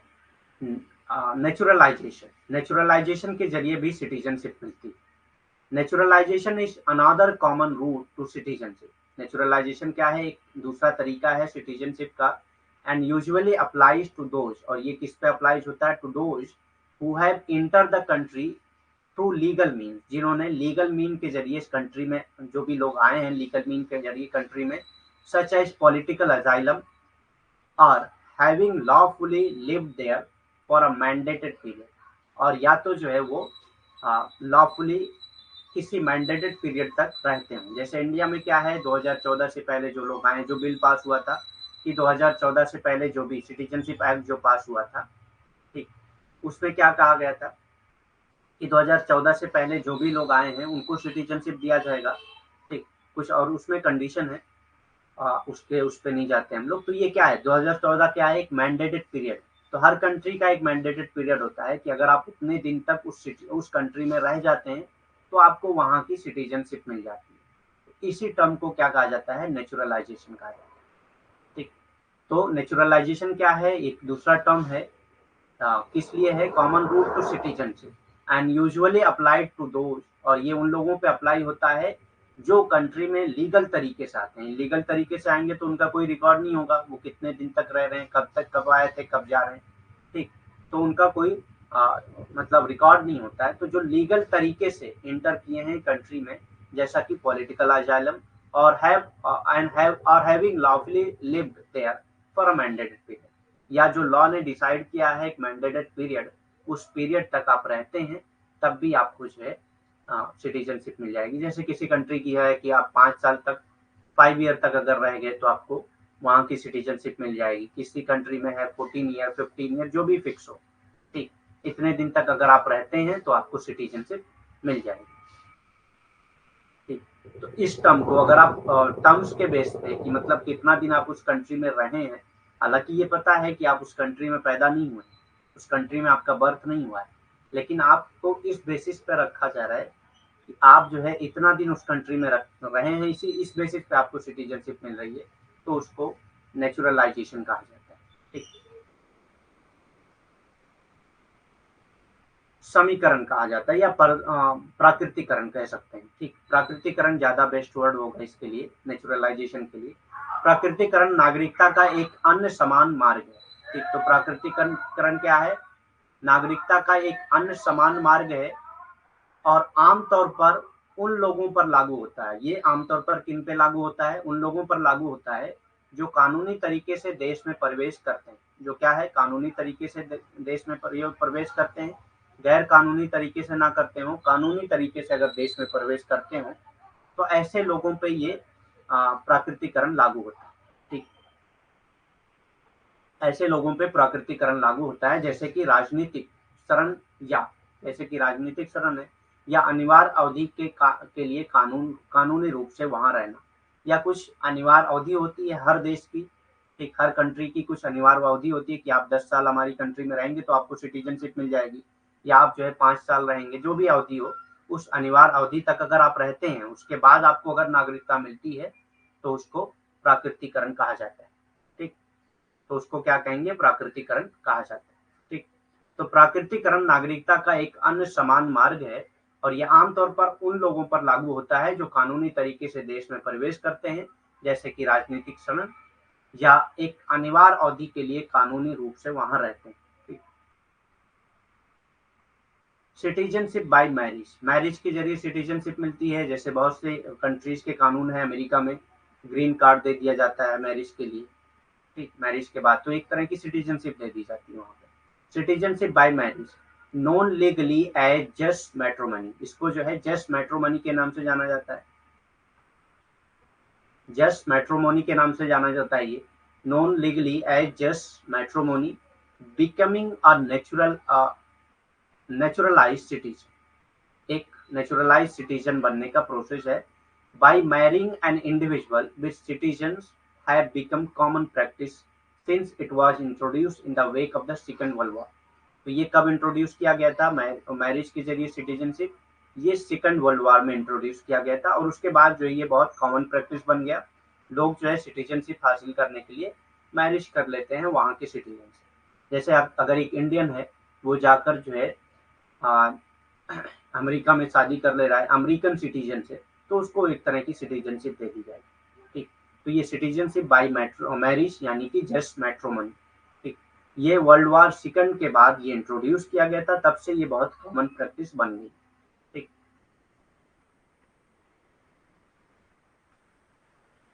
विवाह द्वारा नागरिकता कानूनी रूप से जस्ट मैट्रोमनी के रूप में जाना जाता है। तो ये कानूनी रूप से जो है किस रूप में जाना जाता है? जस्ट मैट्रोमनी के रूप में जाना जाता है। नागरिकता के साथ किसी व्यक्ति से शादी करके एक प्राकृतिक नागरिकता बनना आम बात हो गई। ठीक, तो किसी वहां के किसी ऐसे व्यक्ति के साथ शादी करके जो वहां का नागरिक है, अगर इस तरीके से आप नागरिक बनते हैं तो इस तरह की नागरिकता को क्या कहा जाता है? जस्ट मैट्रोमोनी या विवाह द्वारा नागरिकता कहा जाता है। और ये बहुत प्रचलित हुआ। ठीक, बहुत से लोग इसको करने लगे। ठीक, बहुत आम हो चुकी ये बात। जब से जो है जब द्वितीय विश्व युद्ध हुआ था, उसमें जो है ये जब इंट्रोड्यूस किया गया था, उसके मद्देनजर पेश किया गया था ये, तब से जो ये बहुत नागरिकों में बहुत प्राकृतिक तरीके से ये बहुत आम बात हो गई। ठीक, लोग ऐसा करने लगे।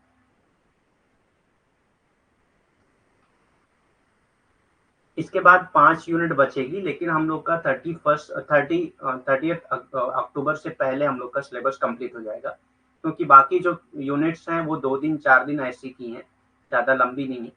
तो हम लोग ये मान के चल रहे हैं 30 अक्टूबर तक हमारा सिलेबस कंप्लीट हो जाएगा। उसके बाद हम लोग जो है प्रीवियस ईयर क्वेश्चंस या रिवीजन वगैरह करेंगे। ठीक, जब तक आपका एग्जाम नहीं हो जाएगा तब तक क्लासेस चलती रहेंगी, जैसे पिछली बार तक चली थी। ठीक, पिछली बार जैसी क्लासेस चली थी वैसी जब तक एग्जाम आपका नहीं हो जाएगा तब तक आपकी क्लासेस चलती रहेंगी और हम लोग प्रैक्टिस करते रहेंगे, क्वेश्चन सॉल्व करते रहेंगे, क्योंकि क्वेश्चन सॉल्व करने से और प्रैक्टिस करने से ज़्यादा समझ में आता है, ज़्यादा क्वेश्चन वहाँ पे अटेम्प्ट कर सकते हैं आप। ठीक, तो कानूनी रूप से जस्ट मैट्रिमोनी के रूप में जाना जाता है ये विवाह द्वारा नागरिकता। नागरिकता के साथ किसी व्यक्ति से शादी करके एक प्राकृतिक नागरिक बनना आम बात हो गई है, क्योंकि इसे द्वितीय विश्व युद्ध के मद्देनजर पेश किया गया था। ठीक,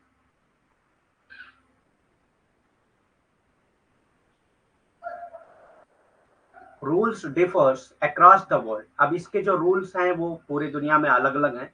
with regard to how long a couple will need to be married before citizenship. तो ऐसा नहीं कि आप तुरंत शादी किए तुरंत आपको सिटीजनशिप मिल गई। बहुत सी जगह पे ये भी रूल है कि कितना दिन तक आपको शादी के अंदर रहना है।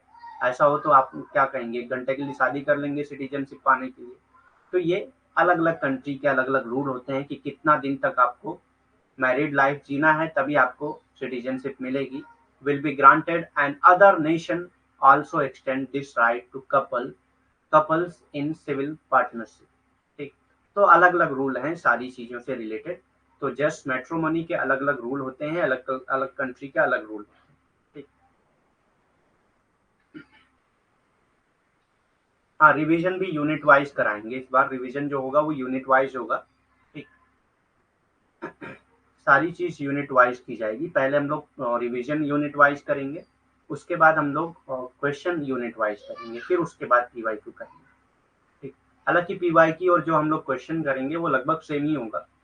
तो हम लोग ऐसा भी कर सकते हैं कि पीवाईक्यू ही यूनिट वाइज करें। ठीक। Rules differs across the world with regard to how long a couple will need to be married before citizenship. ठीक। will be granted and other nation also extend this right to couple in civil partnership। Civil partnership में जो couple हैं उनको भी ये right दिया जाता है। ठीक। जो मैरिज नहीं कर रहे हैं, सिर्फ सिविल पार्टनरशिप में है, उनको भी ये राइट दिया जाता है। बहुत सारी कंट्रीज, बहुत सारे नेशन जो है इसका भी राइट देते हैं।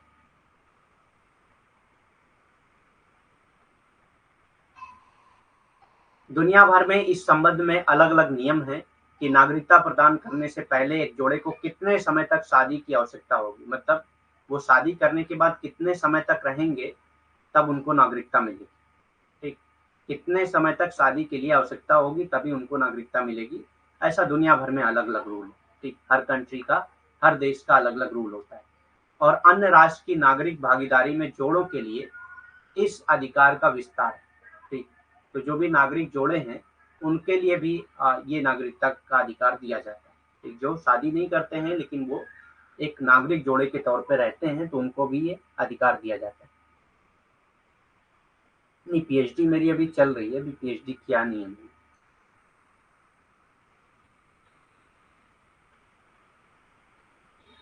इकोनॉमिक सिटीजनशिप, आर्थिक नागरिकता।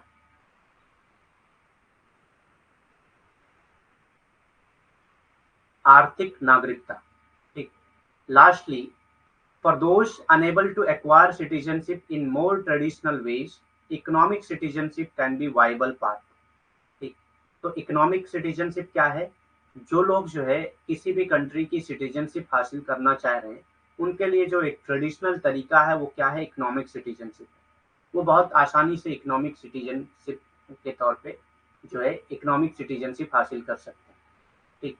अंत में जो लोग अधिक पारंपरिक तरीके से नागरिकता प्राप्त करने में असमर्थ हैं, तो जो पारंपरिक तरीके हैं यानी कि बाय बर्थ, बाय मैरिज, इस तरीके से अगर वो नागरिकता नहीं पा रहे हैं तो उनके लिए बहुत आसान तरीका है कि वो आर्थिक नागरिकता पा सकें। ठीक। तो एक व्यवहार मार्ग होता है, मतलब बहुत आसान मार्ग होता है कि वो आर्थिक नागरिकता बहुत आसानी से पा सकते हैं। अगर वो मैरिज के जरिए या बाय बर्थ यानी कि विवाह के जरिए या आ, पैदा होने के जरिए जो है वो अगर नागरिकता नहीं पाते हैं यानी कि जस्ट मैट्रिमोनी या जस्ट सोली के जरिए अगर वो नागरिकता नहीं पा रहे हैं तो वो आर्थिक नागरिकता पा सकते हैं।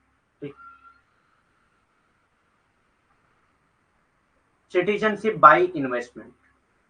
अब ये इकोनॉमिक सिटीजनशिप कैसे मिलती है? Citizenship by investment. अगर आप उस कंट्री में कुछ इन्वेस्टमेंट करते हैं तो उस कंट्री का रूल होता है, ठीक, कि आप इतना अगर इन्वेस्टमेंट करेंगे तो आपको सिटीजनशिप मिल जाएगी। Programs give investors a means of gaining citizenship through making a meaningful monetary contribution to a country's economy।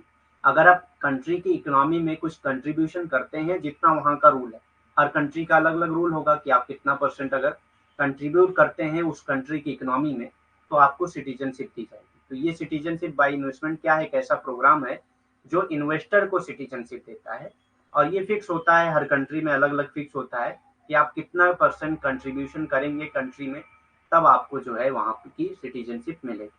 ठीक। कार्यक्रम निवेशकों को किसी देश की अर्थव्यवस्था में सार्थक मौद्रिक योगदान देकर, तो अगर आप किसी देश की अर्थव्यवस्था में सार्थक मौद्रिक योगदान देकर ठीक नागरिकता प्राप्त करते हैं, करने का एक साधन होता है ये निवास द्वारा नागरिकता। मतलब आपको निवेश करना होता है उस कंट्री में जाकर। हर कंट्री का अलग अलग, हर देश का अलग अलग चीज फिक्स होती है कि कितना % आप निवेश करेंगे या उसकी अर्थव्यवस्था में कितना % आप भागीदार हैं, ठीक, जिस बेस पे आपको निवेश द्वारा नागरिकता मिल सकती है।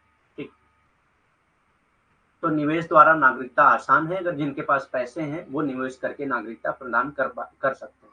ठीक,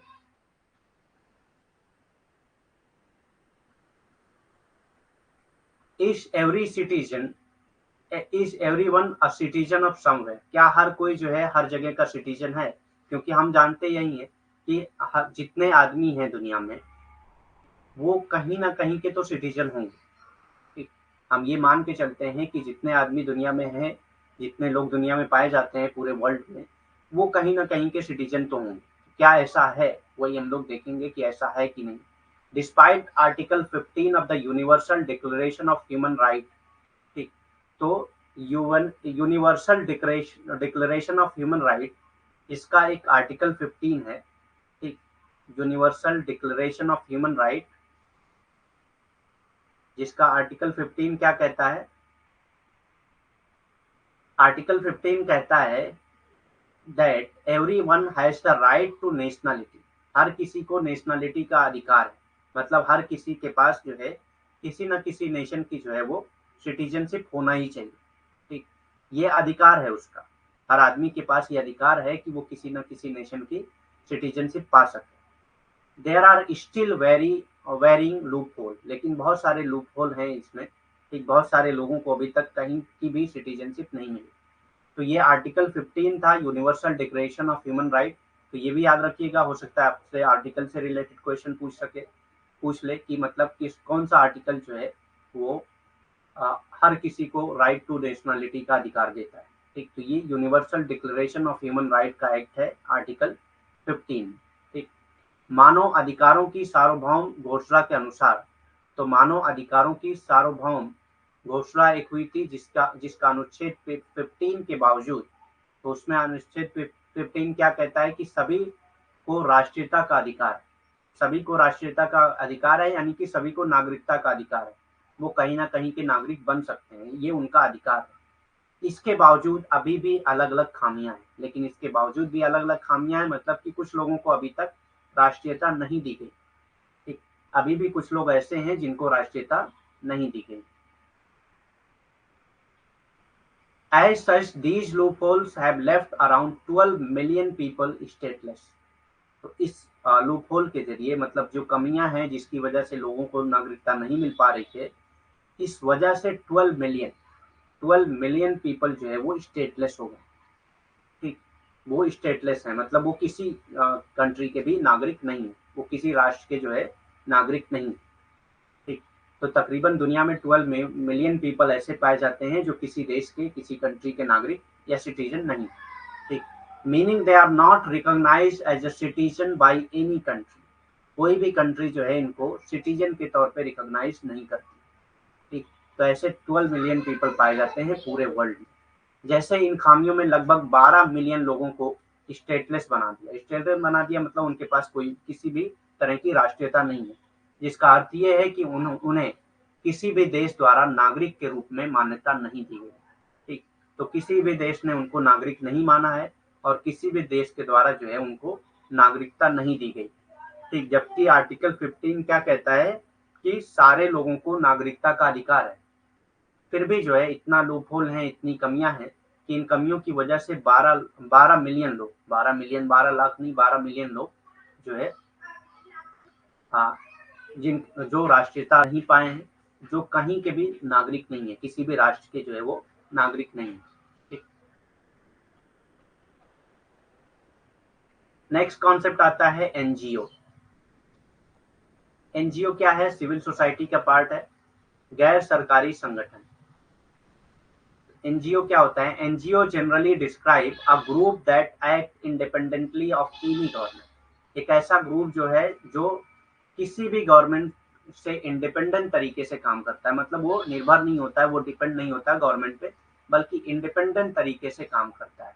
इसीलिए एनजीओ का फुल फॉर्म ही है नॉन गवर्नमेंटल ऑर्गेनाइजेशन।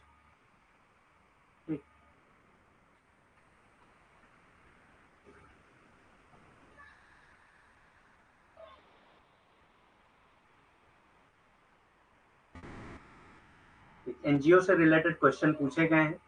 ठीक, NGO generally describe a group that act independently of any government, जो किसी भी गवर्नमेंट से इंडिपेंडेंट तरीके से काम करती है। ठीक, एनजीओ आमतौर पर, यहाँ पे देखिए, गैर सरकारी संगठन है।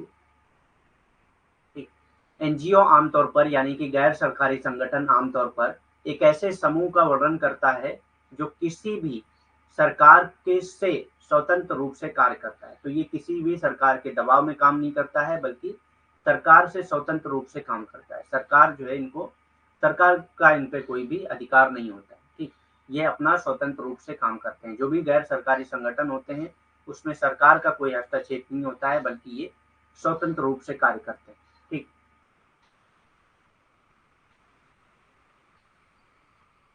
The term was coined by United Nation. ये टर्म, एनजीओ का जो टर्म है, ये यूनाइटेड नेशन ने क्वाइन किया था इन 1945। कब किया था? 1945।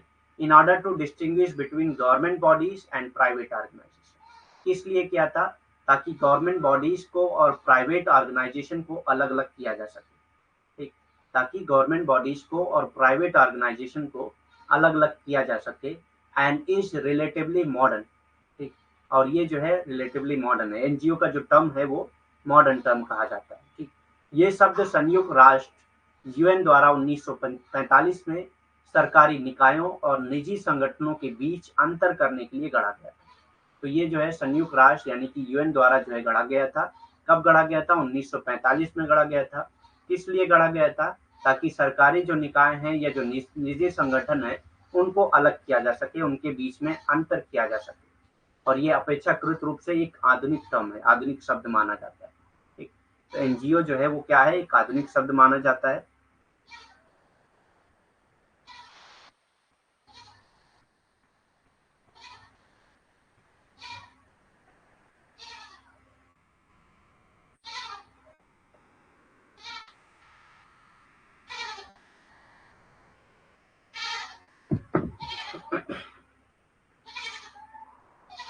ये अपेक्षाकृत रूप से एक आधुनिक आधुनिक आधुनिक शब्द है। ठीक, the World Bank describe NGOs as, World Bank NGO को कैसे डिस्क्राइब करता है, मतलब वर्ल्ड बैंक डिफाइन कैसे करता है एनजीओ को? एज प्राइवेट ऑर्गेनाइजेशन, एक प्राइवेट ऑर्गेनाइजेशन है that pursue activities to relieve suffering. एक जो ऐसी एक्टिविटीज करता है जो सफर कर रहे हैं उनको रिलीफ प्रोवाइड करने के लिए। ठीक, मतलब किसी भी चीज, किसी भी परेशानी में है उनको रिलीफ प्रोवाइड करने के लिए काम करता है ये। Promote the interest of the poor, ये जो पुअर के इंटरेस्ट हैं उनको प्रमोट करता है। ठीक, पुअर के जो इंटरेस्ट हैं उनको प्रमोट करता है। प्रोटेक्ट द इन्वायरमेंट, या तो ये क्या करता है? इन्वायरमेंट को प्रोटेक्ट करता है। ठीक, तो इन्वायरमेंटल प्रोटेक्शन के जो रिलेटेड भी एनजीओ बहुत पाए जाते हैं। ठीक, प्रोवाइड बेसिक सोशल सर्विसेज, या जो है ये क्या करते हैं? बेसिक सोशल सर्विसेज प्रोवाइड करते हैं, जैसे कि फूड प्रोवाइड करना। ठीक, या मतलब बहुत सी बेसिक सर्विसेज जो होती हैं वो एनजीओ द्वारा प्रोवाइड की जाती है। और अंडरटेक कम्युनिटी डेवलपमेंट, या तो ये कम्युनिटी डेवलपमेंट के लिए काम करते हैं। ठीक, तो वर्ल्ड बैंक ने एनजीओ को डिफाइन ही इसी तरह से किया है कि एक प्राइवेट ऑर्गेनाइजेशन है जो ऐसी एक्टिविटीज करता है, जो क्या करता है?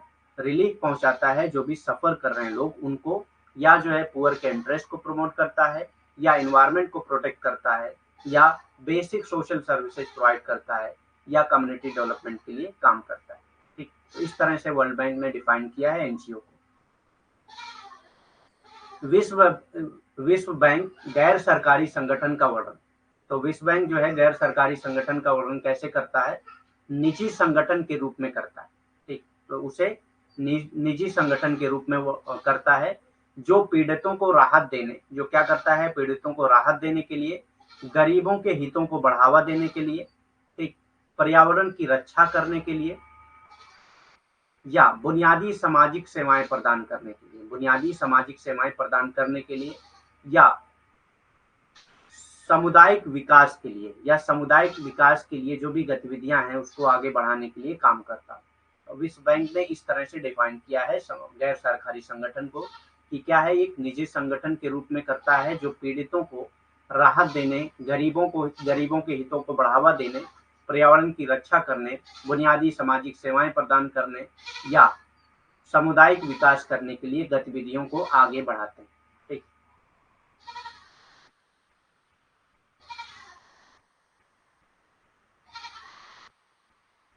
Difference between N NGO and NPO. NGO और एनपीओ में क्या डिफरेंस है?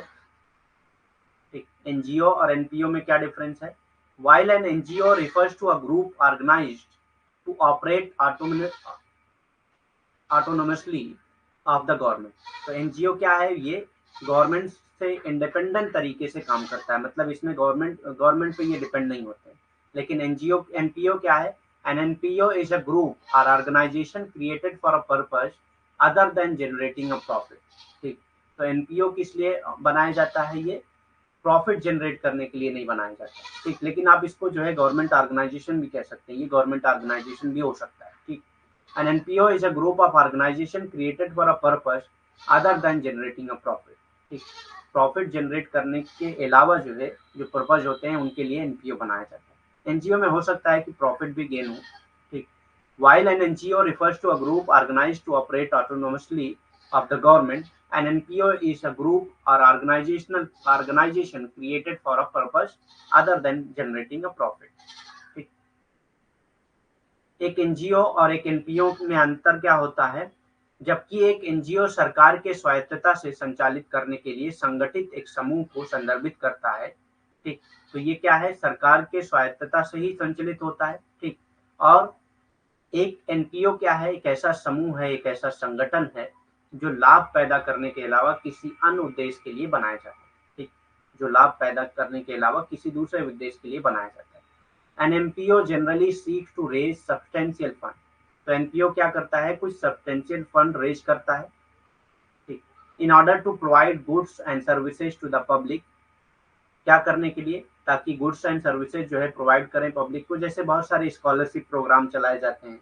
ठीक, तो वो एनजीओ के जरिए नहीं बल्कि एनपीओ के जरिए चलाए जाते हैं। ठीक, तो ये सब्सटेंशियल फंड रेज करते हैं ताकि जो है गुड्स एंड सर्विसेज प्रोवाइड किया जा सके पब्लिक को। But none of the organisation income is distributed to its member और डायरेक्टर। लेकिन जो भी इनकम आती है वो उसको डिस्ट्रीब्यूट नहीं किया जाता है उसके मेंबर में। जबकि एनजीओ में जो है वो जो भी फंड आता है उसको डिस्ट्रीब्यूट किया जाता है। मतलब सारे लोगों का एक उसमें शेयर फिक्स होता है। ठीक, उनको प्रॉफिट मिलता है एक तरह से कह सकते हैं। लेकिन एनपीओ में जो फंड रेज होता है वो सिर्फ पब्लिक गुड्स और सर्विसेज प्रोवाइड करने के लिए किया जाता है और इसका कोई भी फंड जो है वो किसी भी मेंबर को, उस एनपीओ के किसी भी मेंबर को नहीं बांटा जाता है, चाहे वो डायरेक्टर हो या मेंबर। ठीक,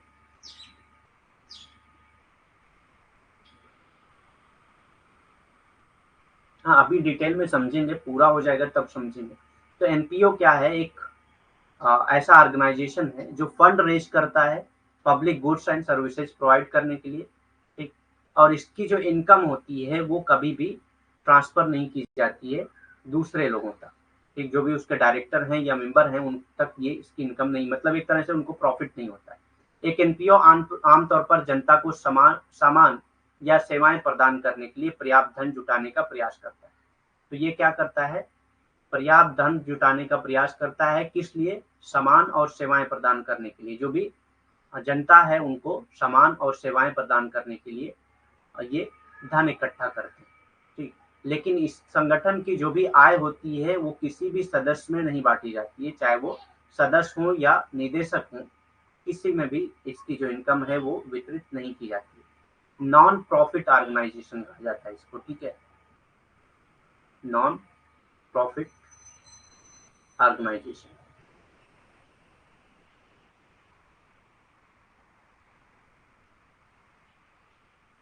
या नॉन प्रॉफिटेबल ऑर्गेनाइजेशन कह सकते हैं इसको, नॉन प्रॉफिटेबल ऑर्गेनाइजेशन। आपने देखा होगा बहुत सारे ऑर्गेनाइजेशन है जिसपे लिखा होता है कि ये क्या है? Non profitable organisation. It is important to know that many NGOs are also non-profit। अब ऐसा नहीं है कि सारे एनजीओ जो है वो प्रॉफिट कमाते हैं, बहुत सारे एनजीओ भी ऐसे भी हैं जो नॉन प्रॉफिटेबल ऑर्गेनाइजेशन होते हैं, ठीक। However only some non profit are NGO, ठीक। बहुत कम नॉन प्रॉफिट हैं जो एनजीओ हैं, मतलब ऐसे बहुत कम एनजीओ पाए जाते हैं जो नॉन प्रॉफिटेबल एनजीओ हैं, ठीक। ऐसा नहीं है कि नॉन प्रॉफिटेबल एनजीओ नहीं पाए जाते हैं लेकिन बहुत कम पाए जाते हैं, ठीक। ये जनता ये जानना महत्वपूर्ण है कि कई एनजीओ भी गैर लाभकारी होते हैं, ठीक, मतलब गैर लाभकारी संस्था होती हैं, लेकिन केवल कुछ गैर लाभकारी संस्थाएं ही गैर सरकारी संगठन होते हैं। तो कुछ ही गैर लाभकारी संस्थाएं जो है गैर सरकारी संगठन होते हैं, बाकी नहीं होते, ठीक। मतलब कुछ ही एनजीओ ऐसे हैं जो लाभ नहीं कमाते हैं, बाकी सब कमाते हैं। NGOs ability to operate international, तो एनजीओ की ऐसी एबिलिटी भी होती है कि वो इंटरनेशनली जो है ऑपरेट कर पाए, जबकि एनपीओ जो है वो सिर्फ लोकल या नेशनल लेवल पे ही ऑपरेट करता है, ठीक। एनजीओ जो है इसकी एबिलिटी हो सकती है, बहुत सारी एनजीओ इंटरनेशनल एनजीओ पाई जाती हैं, अभी आगे हम लोग पढ़ेंगे, ठीक। तो एनजीओ की एबिलिटी होती है कि वो इंटरनेशनली भी ऑपरेट कर पाए, लेकिन एनपीओ कभी भी इंटरनेशनली ऑपरेट नहीं कर पाता है। जैसे कि अगर टर्की में जो अर्थक्वेक हुआ था, तो यहाँ से बहुत सारी एनजीओ के लोग गए थे, एनजीओ के मेंबर गए थे वहां पे काम करने, लेकिन एनपीओ जो है वो लोकल या नेशनल लेवल पे ही काम करता है, ठीक। एनजीओ अंतरराष्ट्रीय स्तर पर काम करने की क्षमता रखते हैं, जबकि एनपीओ स्थानीय या राष्ट्रीय स्तर पर काम करते हैं। तो एनजीओ क्या है, अंतरराष्ट्रीय स्तर पर भी काम करने की क्षमता रखते हैं, मतलब एनजीओ जो है वो अंतरराष्ट्रीय स्तर पर भी काम कर सकते हैं। तो ये क्या है, अंतरराष्ट्रीय स्तर पर भी काम कर सकते हैं, लेकिन एनपीओ जो है वो स्थानीय या राष्ट्रीय स्तर पर ही काम करते हैं। एनपीओ हमेशा स्थानीय या राष्ट्रीय स्तर पर ही काम करेंगे, ठीक। Role of NGOs in civil society, अब सिविल सोसाइटी में रोल ऑफ एनजीओ क्या है, एनजीओ का रोल क्या है सिविल सोसाइटी में। NGO develops operates community based group to improve and maintain infrastructure. तो एनजीओ क्या करता है, कम्युनिटी बेस्ड ग्रुप को ऑपरेट करता है ताकि उनके इंफ्रास्ट्रक्चर को मेंटेन किया जा सके, ठीक, ताकि उनके इंफ्रास्ट्रक्चर को मेंटेन किया जा सके। Support startups and innovation work, तो ये स्टार्टअप्स जो होते हैं उनको सपोर्ट करता है, या जो इनोवेशन वर्क होते हैं उनको सपोर्ट करता है, ठीक। जो स्टार्टअप्स होते हैं उनको सपोर्ट करता है, या जो इनोवेशनल वर्क होते हैं, जैसे साइंस में जो इनोवेशन होता है कभी भी जो है एनजीओ उनको सपोर्ट करता है, ठीक। या बहुत सारी चीजों में जो इनोवेशनल वर्क होते हैं उनमें ये लोग सपोर्ट करते हैं, ठीक। तो ये वर्क है एनजीओ का सिविल सोसाइटी, ठीक। नागरिकता समाज में गैर सरकारी संगठन की क्या भूमिका होती है। नागरिकता समाज में गैर सरकारी संगठन की भूमिका क्या होती है। गैर सरकारी संगठन बुनियादी ढांचे में सुधार और रखरखाव के लिए समुदाय आधारित समूहों का विकास और संचालन करते हैं। तो गैर सरकारी संगठन क्या करते हैं, बुनियादी ढांचे में सुधार करने के लिए, यानी कि सिविल सोसाइटी की जो बुनियादी ढांचे हैं उसमें सुधार करने के लिए, रखरखाव के लिए या उसके रखरखाव के लिए समुदाय आधारित समूहों का विकास करते हैं, ठीक। तो समुदाय आधारित समूहों का विकास और संचालन करते हैं, ठीक। ये स्टार्टअप और नवाचार को कार्य को का समर्थन करते हैं। ये जो स्टार्टअप है या नवाचार जैसे कार्य हैं उनका समर्थन करते हैं। जो भी स्टार्टअप हैं उनका या जो नवाचार वाले कार्य होते हैं उनको ये समर्थन देते हैं, ठीक।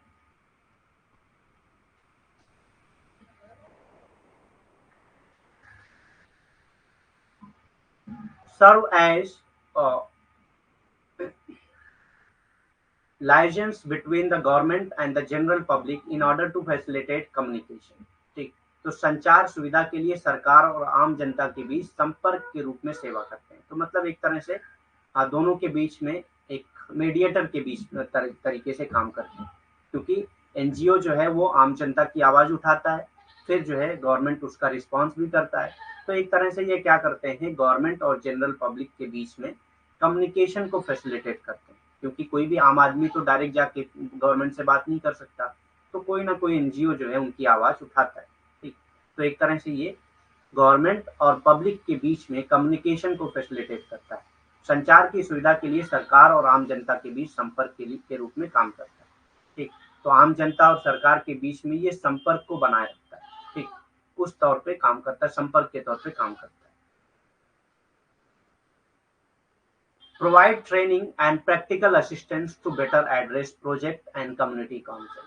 तो ये क्या करता है, ट्रेनिंग प्रोवाइड करता है या प्रैक्टिकल असिस्टेंट प्रोवाइड करता है, किस लिए, to better address project and community council, ताकि जो है प्रोजेक्ट और कम्युनिटी काउंसिल को बेहतर तरीके से एड्रेस किया जा सके, बेहतर तरीके से परियोजनाओं और सामुदायिक चिंताओं को दूर करने के लिए। तो जो भी सामुदायिक चिंताएं होती हैं या परियोजनाएं होती हैं, उनको दूर करने के लिए प्रशिक्षण और व्यवहारिक सहायता प्रदान करते हैं, ठीक, प्रोजेक्ट को या कम्युनिटी के लेवल पे जो भी प्रोजेक्ट होते हैं उनको ये सपोर्ट करते हैं, प्रशिक्षण और व्यवहारिक सहायता प्रदान करते हैं, ठीक, प्रशिक्षण और व्यवहारिक सहायता प्रदान करते हैं।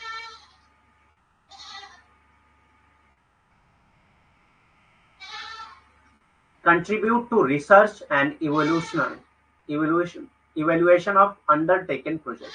जो भी प्रोडक्ट चल रहे हैं, जो भी प्रोजेक्ट चल रहे हैं, उनके इवेल्युएशन के लिए, मतलब अगर गवर्नमेंट ने कोई प्रोजेक्ट चलाया है, या मतलब जो भी एनजीओ ने ही अगर कोई प्रोजेक्ट चलाया है, तो उसके इवेल्युएशन के लिए या उनसे रिलेटेड रिसर्च के लिए ये कंट्रीब्यूट करते हैं। शुरू की गई परियोजनाओं के अनुसंधान और मूल्यांकन में ये योगदान करते हैं। तो जो भी परियोजनाएं शुरू की गई हैं, उनके अनुसंधान के लिए या उनके मूल्यांकन के लिए ये योगदान करते हैं। कौन, गैर सरकारी संगठन जो होते हैं, जो एनजीओ होते हैं, ठीक। वर्क एज स्पोक पर्सन, ये एक स्पोक पर्सन के तौर पे काम करते हैं। इनके स्पोक पर्सन, पब्लिक के स्पोक पर्सन, ठीक, पब्लिक के स्पोक पर्सन के तौर पे ये काम करते हैं।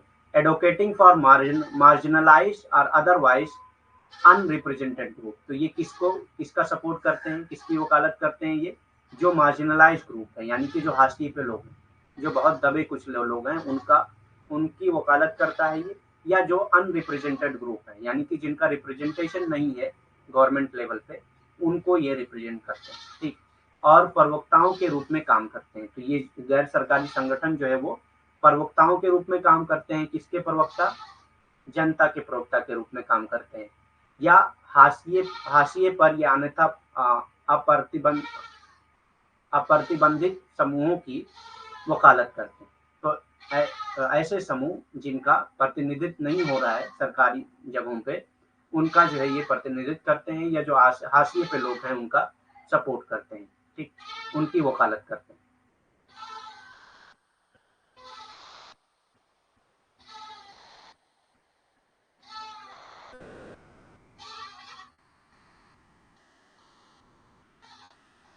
NGO often operate in a hostile environment. तो एनजीओ जो है हमेशा एक हॉस्टाइल इन्वायरमेंट में काम करता है, क्योंकि ये गवर्नमेंट के खिलाफ हमेशा होते हैं, ठीक। तो इसीलिए ये जो है, क्योंकि गवर्नमेंट की जो भी कमियां होती हैं यही निकालते हैं, तो इसीलिए एनजीओ जो है हमेशा हॉस्टाइल इन्वायरमेंट में ही काम करते हैं। As they face increasing attack from government, क्योंकि इनको बहुत सारे अटैक झेलना पड़ता है गवर्नमेंट की तरफ से, बहुत सारे अटैक्स, बहुत सारे हमले इनको झेलना पड़ता है। एंड कॉरपोरेशन, या कॉरपोरेशन की तरफ से बहुत सारे हमले, बहुत सारे अटैक इनको झेलना पड़ता है। Seeking to suppress their criticism, क्योंकि वो अपने क्रिटिसिज्म को, अपने जो भी उनकी आलोचना करता है, उनको दबाने की, उनको कुचलने की कोशिश करते हैं। तो इसीलिए एनजीओ हमेशा हॉस्टाइल इन्वायरमेंट में ही काम करता है। एनजीओ अक्सर शत्रुतापूर्ण वातावरण में काम करते हैं, ठीक। शत्रुतापूर्ण वातावरण में काम क्यों करते हैं, क्योंकि ये हमेशा सरकार के खिलाफ बोलते हैं। सरकार की जो नीतियां होती हैं, जो भी परियोजनाएं होती हैं, वो अगर सही से नहीं चल रही हैं तो उसके खिलाफ कौन बोलता है, एनजीओ वगैरह ही बोलते हैं, ठीक। तो इसीलिए ये कहा जाता है कि ये हमेशा शत्रुतापूर्ण इन्वायरमेंट में काम करते हैं। क्यों करते हैं, क्योंकि जो सरकारें होती हैं वो अपनी आलोचना करने वालों को हमेशा दबाने की कोशिश करती हैं। चाहे सरकार हो या पूंजीपति हो, कोई भी हो, वो क्या करते हैं, सरकारों या निगमों के बढ़ते हमलों का सामना करते हैं। मतलब सरकार या निगम जो होते हैं वो क्या करते हैं, जो भी उनकी आलोचना करता है उनके ऊपर वो हमला करते हैं, ठीक, या उनको दबाने कुचलने की कोशिश करते हैं, ठीक। तो एनजीओ इस इन्वायरमेंट में काम करता है, शत्रुतापूर्ण इन्वायरमेंट में, वातावरण में काम करता है, ठीक। ड्यूटीज एनजीओ डू, मतलब एनजीओ क्या क्या ड्यूटी करते हैं। ठीक, यही करके हम लोग खत्म करते हैं। कल हम लोग एनजीओ के टाइप करेंगे। ठीक, तो एनजीओ कौन कौन सी ड्यूटी करते हैं, एनजीओ की कर्तव्य क्या है? तो सबसे पहला क्या है? ट्रांसपेरेंसी। एनजीओ के अंदर ट्रांसपेरेंसी होती है, क्या हो रहा है, कितना फंड आ रहा है, कितना खर्च हो रहा है, कहाँ पे लगाया जा रहा है, सारी चीज की ट्रांसपेरेंसी होती है। पारदर्शिता होती है, या जो है एनजीओ क्या करता है, जो भी गवर्नमेंटल ऑर्गेनाइजेशन है उनकी ट्रांसपेरेंसी को मेंटेन करता है। ठीक, this transparency include information about where it get its funding. ठीक, तो ये ट्रांसपेरेंसी किससे रिलेटेड है कि उसको फंडिंग कहाँ से मिल रही है। ठीक, उसके प्रति इंफॉर्मेशन। ठीक, तो ये इंफॉर्मेशन प्रोवाइड करते हैं कि वो उनको फंडिंग कहाँ से मिल रही है, हाउ इट ऑपरेट, और कैसे ये काम करते हैं इंटरनली, मतलब अंदर से ये कैसे काम करते हैं, एंड हु इट सपोर्ट, और किसको ये सपोर्ट करते हैं।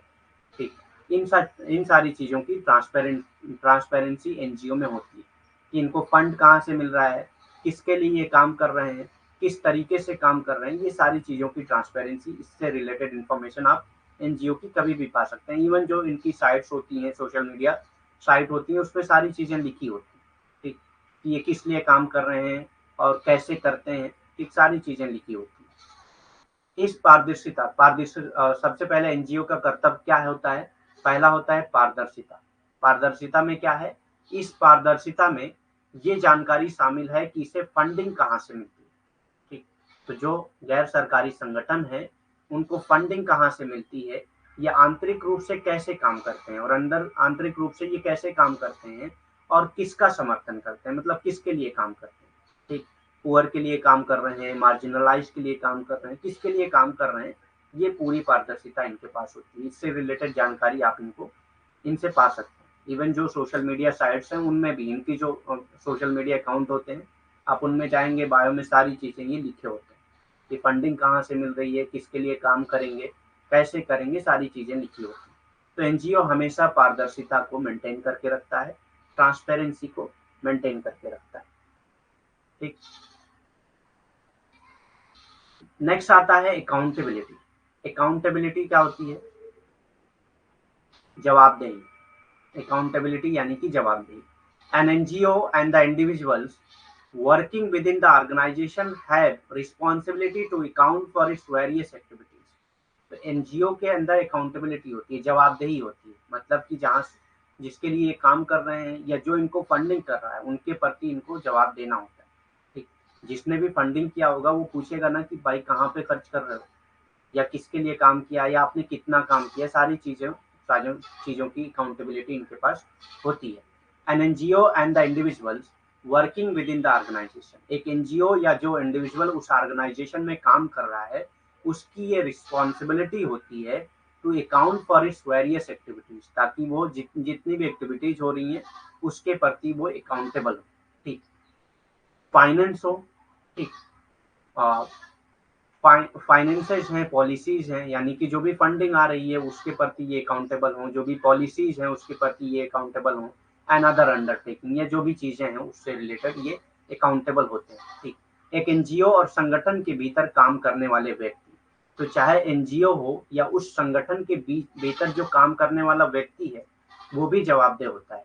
ठीक, उसकी ये जिम्मेदारी होती है कि उसकी विभिन्न गतिविधियां, जैसे कि वित्त से रिलेटेड जो गतिविधियां हैं, नीतियों से संबंधित जो गतिविधियां हैं, या दूसरे जो उपक्रम हैं उससे रिलेटेड जो गतिविधियां हैं, उससे उसके प्रति ये जिम्मेदार होना चाहिए।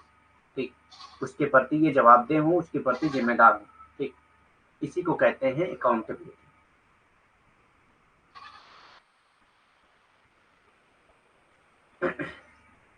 अब डिफरेंट टाइप्स ऑफ एनजीओ हम लोग कल करेंगे, क्योंकि ये बहुत लंबा टॉपिक है। टाइप्स ऑफ एनजीओ देखते हैं, अगर हो पाएगा आज तो कर ही लेंगे आज ही। बताइए, करने के लिए तैयार हैं आप लोग?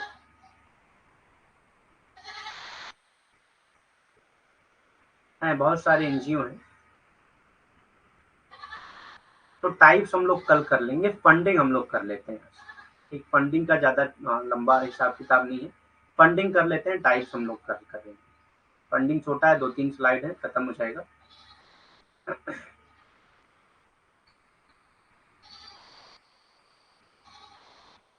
नहीं, फंडिंग में 2-3 स्लाइड है वो कर लेते हैं, क्योंकि सिलेबस भी कंप्लीट करना है, तो थोड़ा सा 10 मिनट लगेगा, ज़्यादा नहीं। फंडिंग ऑफ एनजीओ, गैर सरकारी संगठन में का वित्त पोषण क्या है? NGOs are funded by variety of sources. NGO को बहुत तरीके से जो है फंड मिलता है, इंक्लूडिंग इंडिविजुअल, जैसे कि कोई इंडिविजुअल डोनर है, वो मतलब अलग अलग इंडिविजुअल डोनर होते हैं, वो फंड करते हैं एनजीओ को। प्राइवेट चैरिटीज वगैरह होती हैं, वो फंड करती हैं एनजीओ को। फाउंडेशन वगैरह जो है ये फंड करते हैं एनजीओ को। कॉर्पोरेशन जो है वो फंड करते हैं एनजीओ को, या गवर्नमेंट भी फंड करती है एनजीओ। ठीक, तो ऐसा नहीं है, गवर्नमेंट भी फंड करती है एनजीओ को, बहुत सारे एनजीओ को गवर्नमेंट भी फंड करती है। ठीक, एनजीओ को विभिन्न स्रोतों से वित्त पोषित किया जाता है, जैसे कि व्यक्तिगत दाताओं के जरिए, निजी दान के जरिए, न्यू निगमों और सरकारें शामिल है, मतलब सरकारों के जरिए भी, निगमों के जरिए भी इनको फंडिंग मिलती है, इनको वित्तीय सपोर्ट मिलता है। ठीक, from government the aid can come in the form of bilateral और मल्टीलेटरल एड। ठीक, तो गवर्नमेंट के जरिए जो फंड मिलता है इनको या तो बायलैटरल या मल्टीलेटरल एड के जरिए मिल सकता है। ठीक, one of the biggest source of funding for NGO. ठीक, तो ये क्या है, बायलैटरल और मल्टीलेटरल एड जो है ये सबसे बिगेस्ट सोर्स है फंडिंग का एनजीओ के लिए। तो गवर्नमेंट की तरफ से जो फंड मिलता है वो सबसे बड़ा फंड होता है एनजीओ के लिए। सरकारों से सहायता द्विपक्षीय या बहुपक्षीय सहायता के रूप में आ सकती है, जो एनजीओ के लिए धन के सबसे बड़े स्रोतों में से एक। ठीक, तो एनजीओ के लिए धन के सबसे बड़े स्रोतों में से एक क्या है, जो सरकारी सहायता उनको मिलती है, और सरकारी सहायता उनको द्विपक्षीय या बहुपक्षीय सहायता के तौर पे मिलती है। एग्जाम्पल क्या है इनका, include aid from group like the United Nation. तो ग्रुप्स के जरिए, जैसे यूनाइटेड नेशंस, अलग अलग कंट्रीज जो है शामिल होकर एक साथ जो है फंड करती है। ठीक, जैसे यूनिसेफ को फंड किया जाता है। ठीक, including aid from group like the United Nation और द वर्ल्ड बैंक, ये सब फंड करते हैं इनको। उदाहरण उदाहरणों में संयुक्त राष्ट्र या विश्व बैंक द्वारा समूहों से सहायता शामिल है। ठीक, तो संयुक्त राष्ट्र के जरिए या विश्व बैंक के जरिए जो है सहायता मिलती है, इसमें अलग अलग नेशन जुड़े होते हैं। Aid from individual donor, individual donor के जरिए इनको सहायता मिलती है, फाइनेंशियल सपोर्ट मिलता है। प्राइवेट चैरिटीज के जरिए मिलता है। Foundation corporation are also serve as major funding source of NGO and can be useful partner for smaller और लोकलाइज्ड एनजीओ।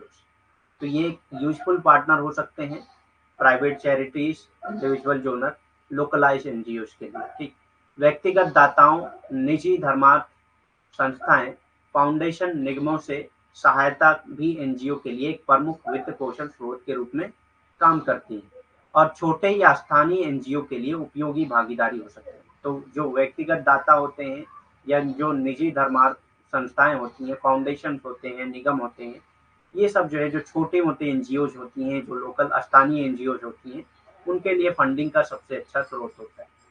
ठीक, थैंक यू वेरी मच। और भी कोई क्वेश्चन है तो पूछ सकते हैं, any question. Types of NGO कल हम लोग कर लेंगे। कल हम लोग कोशिश करेंगे कि यूनिट 5 खत्म हो जाए। अगर 2 आवर में हो जाएगा तो ठीक है, नहीं तो एक क्लास और लेना होगा। परसों तक ये यूनिट ओवर हो जाएगी। ठीक, एनी क्वेश्चन?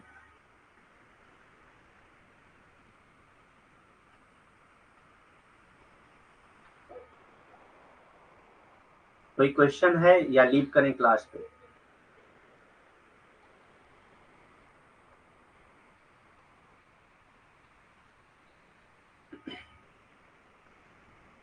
ठीक है, फिर लीव करते हैं class. Thank you very much, have a nice day.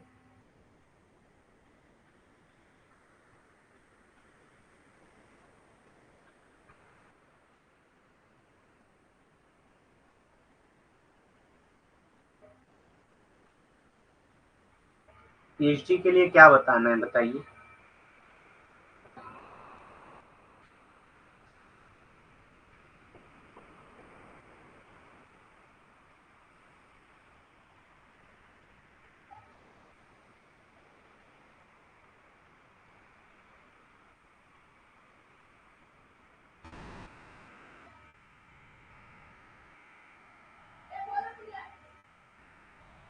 जो भी बताना है बताइए, फास्ट थोड़ा।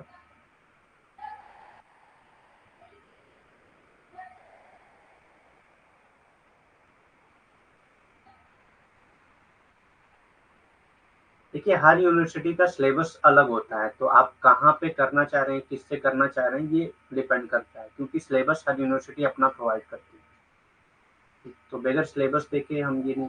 हाँ, ये मैं कह सकता हूँ कि मोस्टली जो सिलेबस होते हैं वो आपका जो एनटीए नेट का सिलेबस है वही होता है। ठीक, क्योंकि एनटीए नेट का जो सिलेबस है वो बहुत ब्रॉड सिलेबस है। ये सारी चीज़ों को कवर करता है, सोशियोलॉजी से रिलेटेड जितनी चीज़ें हैं उसको कवर करता है। तो जो भी सिलेबस होगा वो इससे कम ही होगा, इसी में से होता है।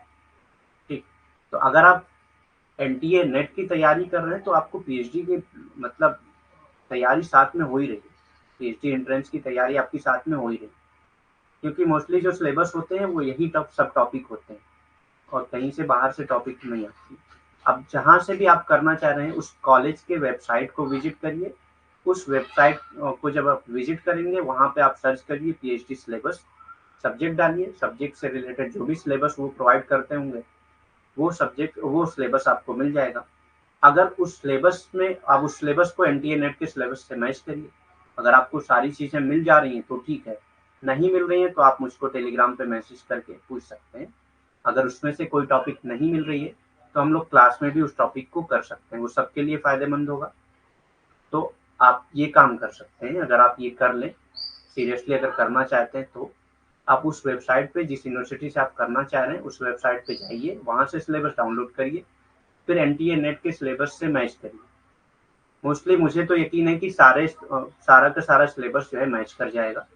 लेकिन अगर कुछ टॉपिक्स ऐसी हैं जो एनटीए नेट में नहीं है और आप वो पढ़ना चाह रहे हैं तो हम लोग क्लास में भी कर सकते हैं, उसको 10-15 मिनट लगेंगे, कर सकते हैं। ठीक, इतना सपोर्ट कर सकते हैं हम लोग कि अगर आप करना चाह रहे हैं सीरियसली तो हम लोग उस टॉपिक पे भी क्लास ले सकते हैं जो एनटीए नेट से मैच नहीं कर रहा।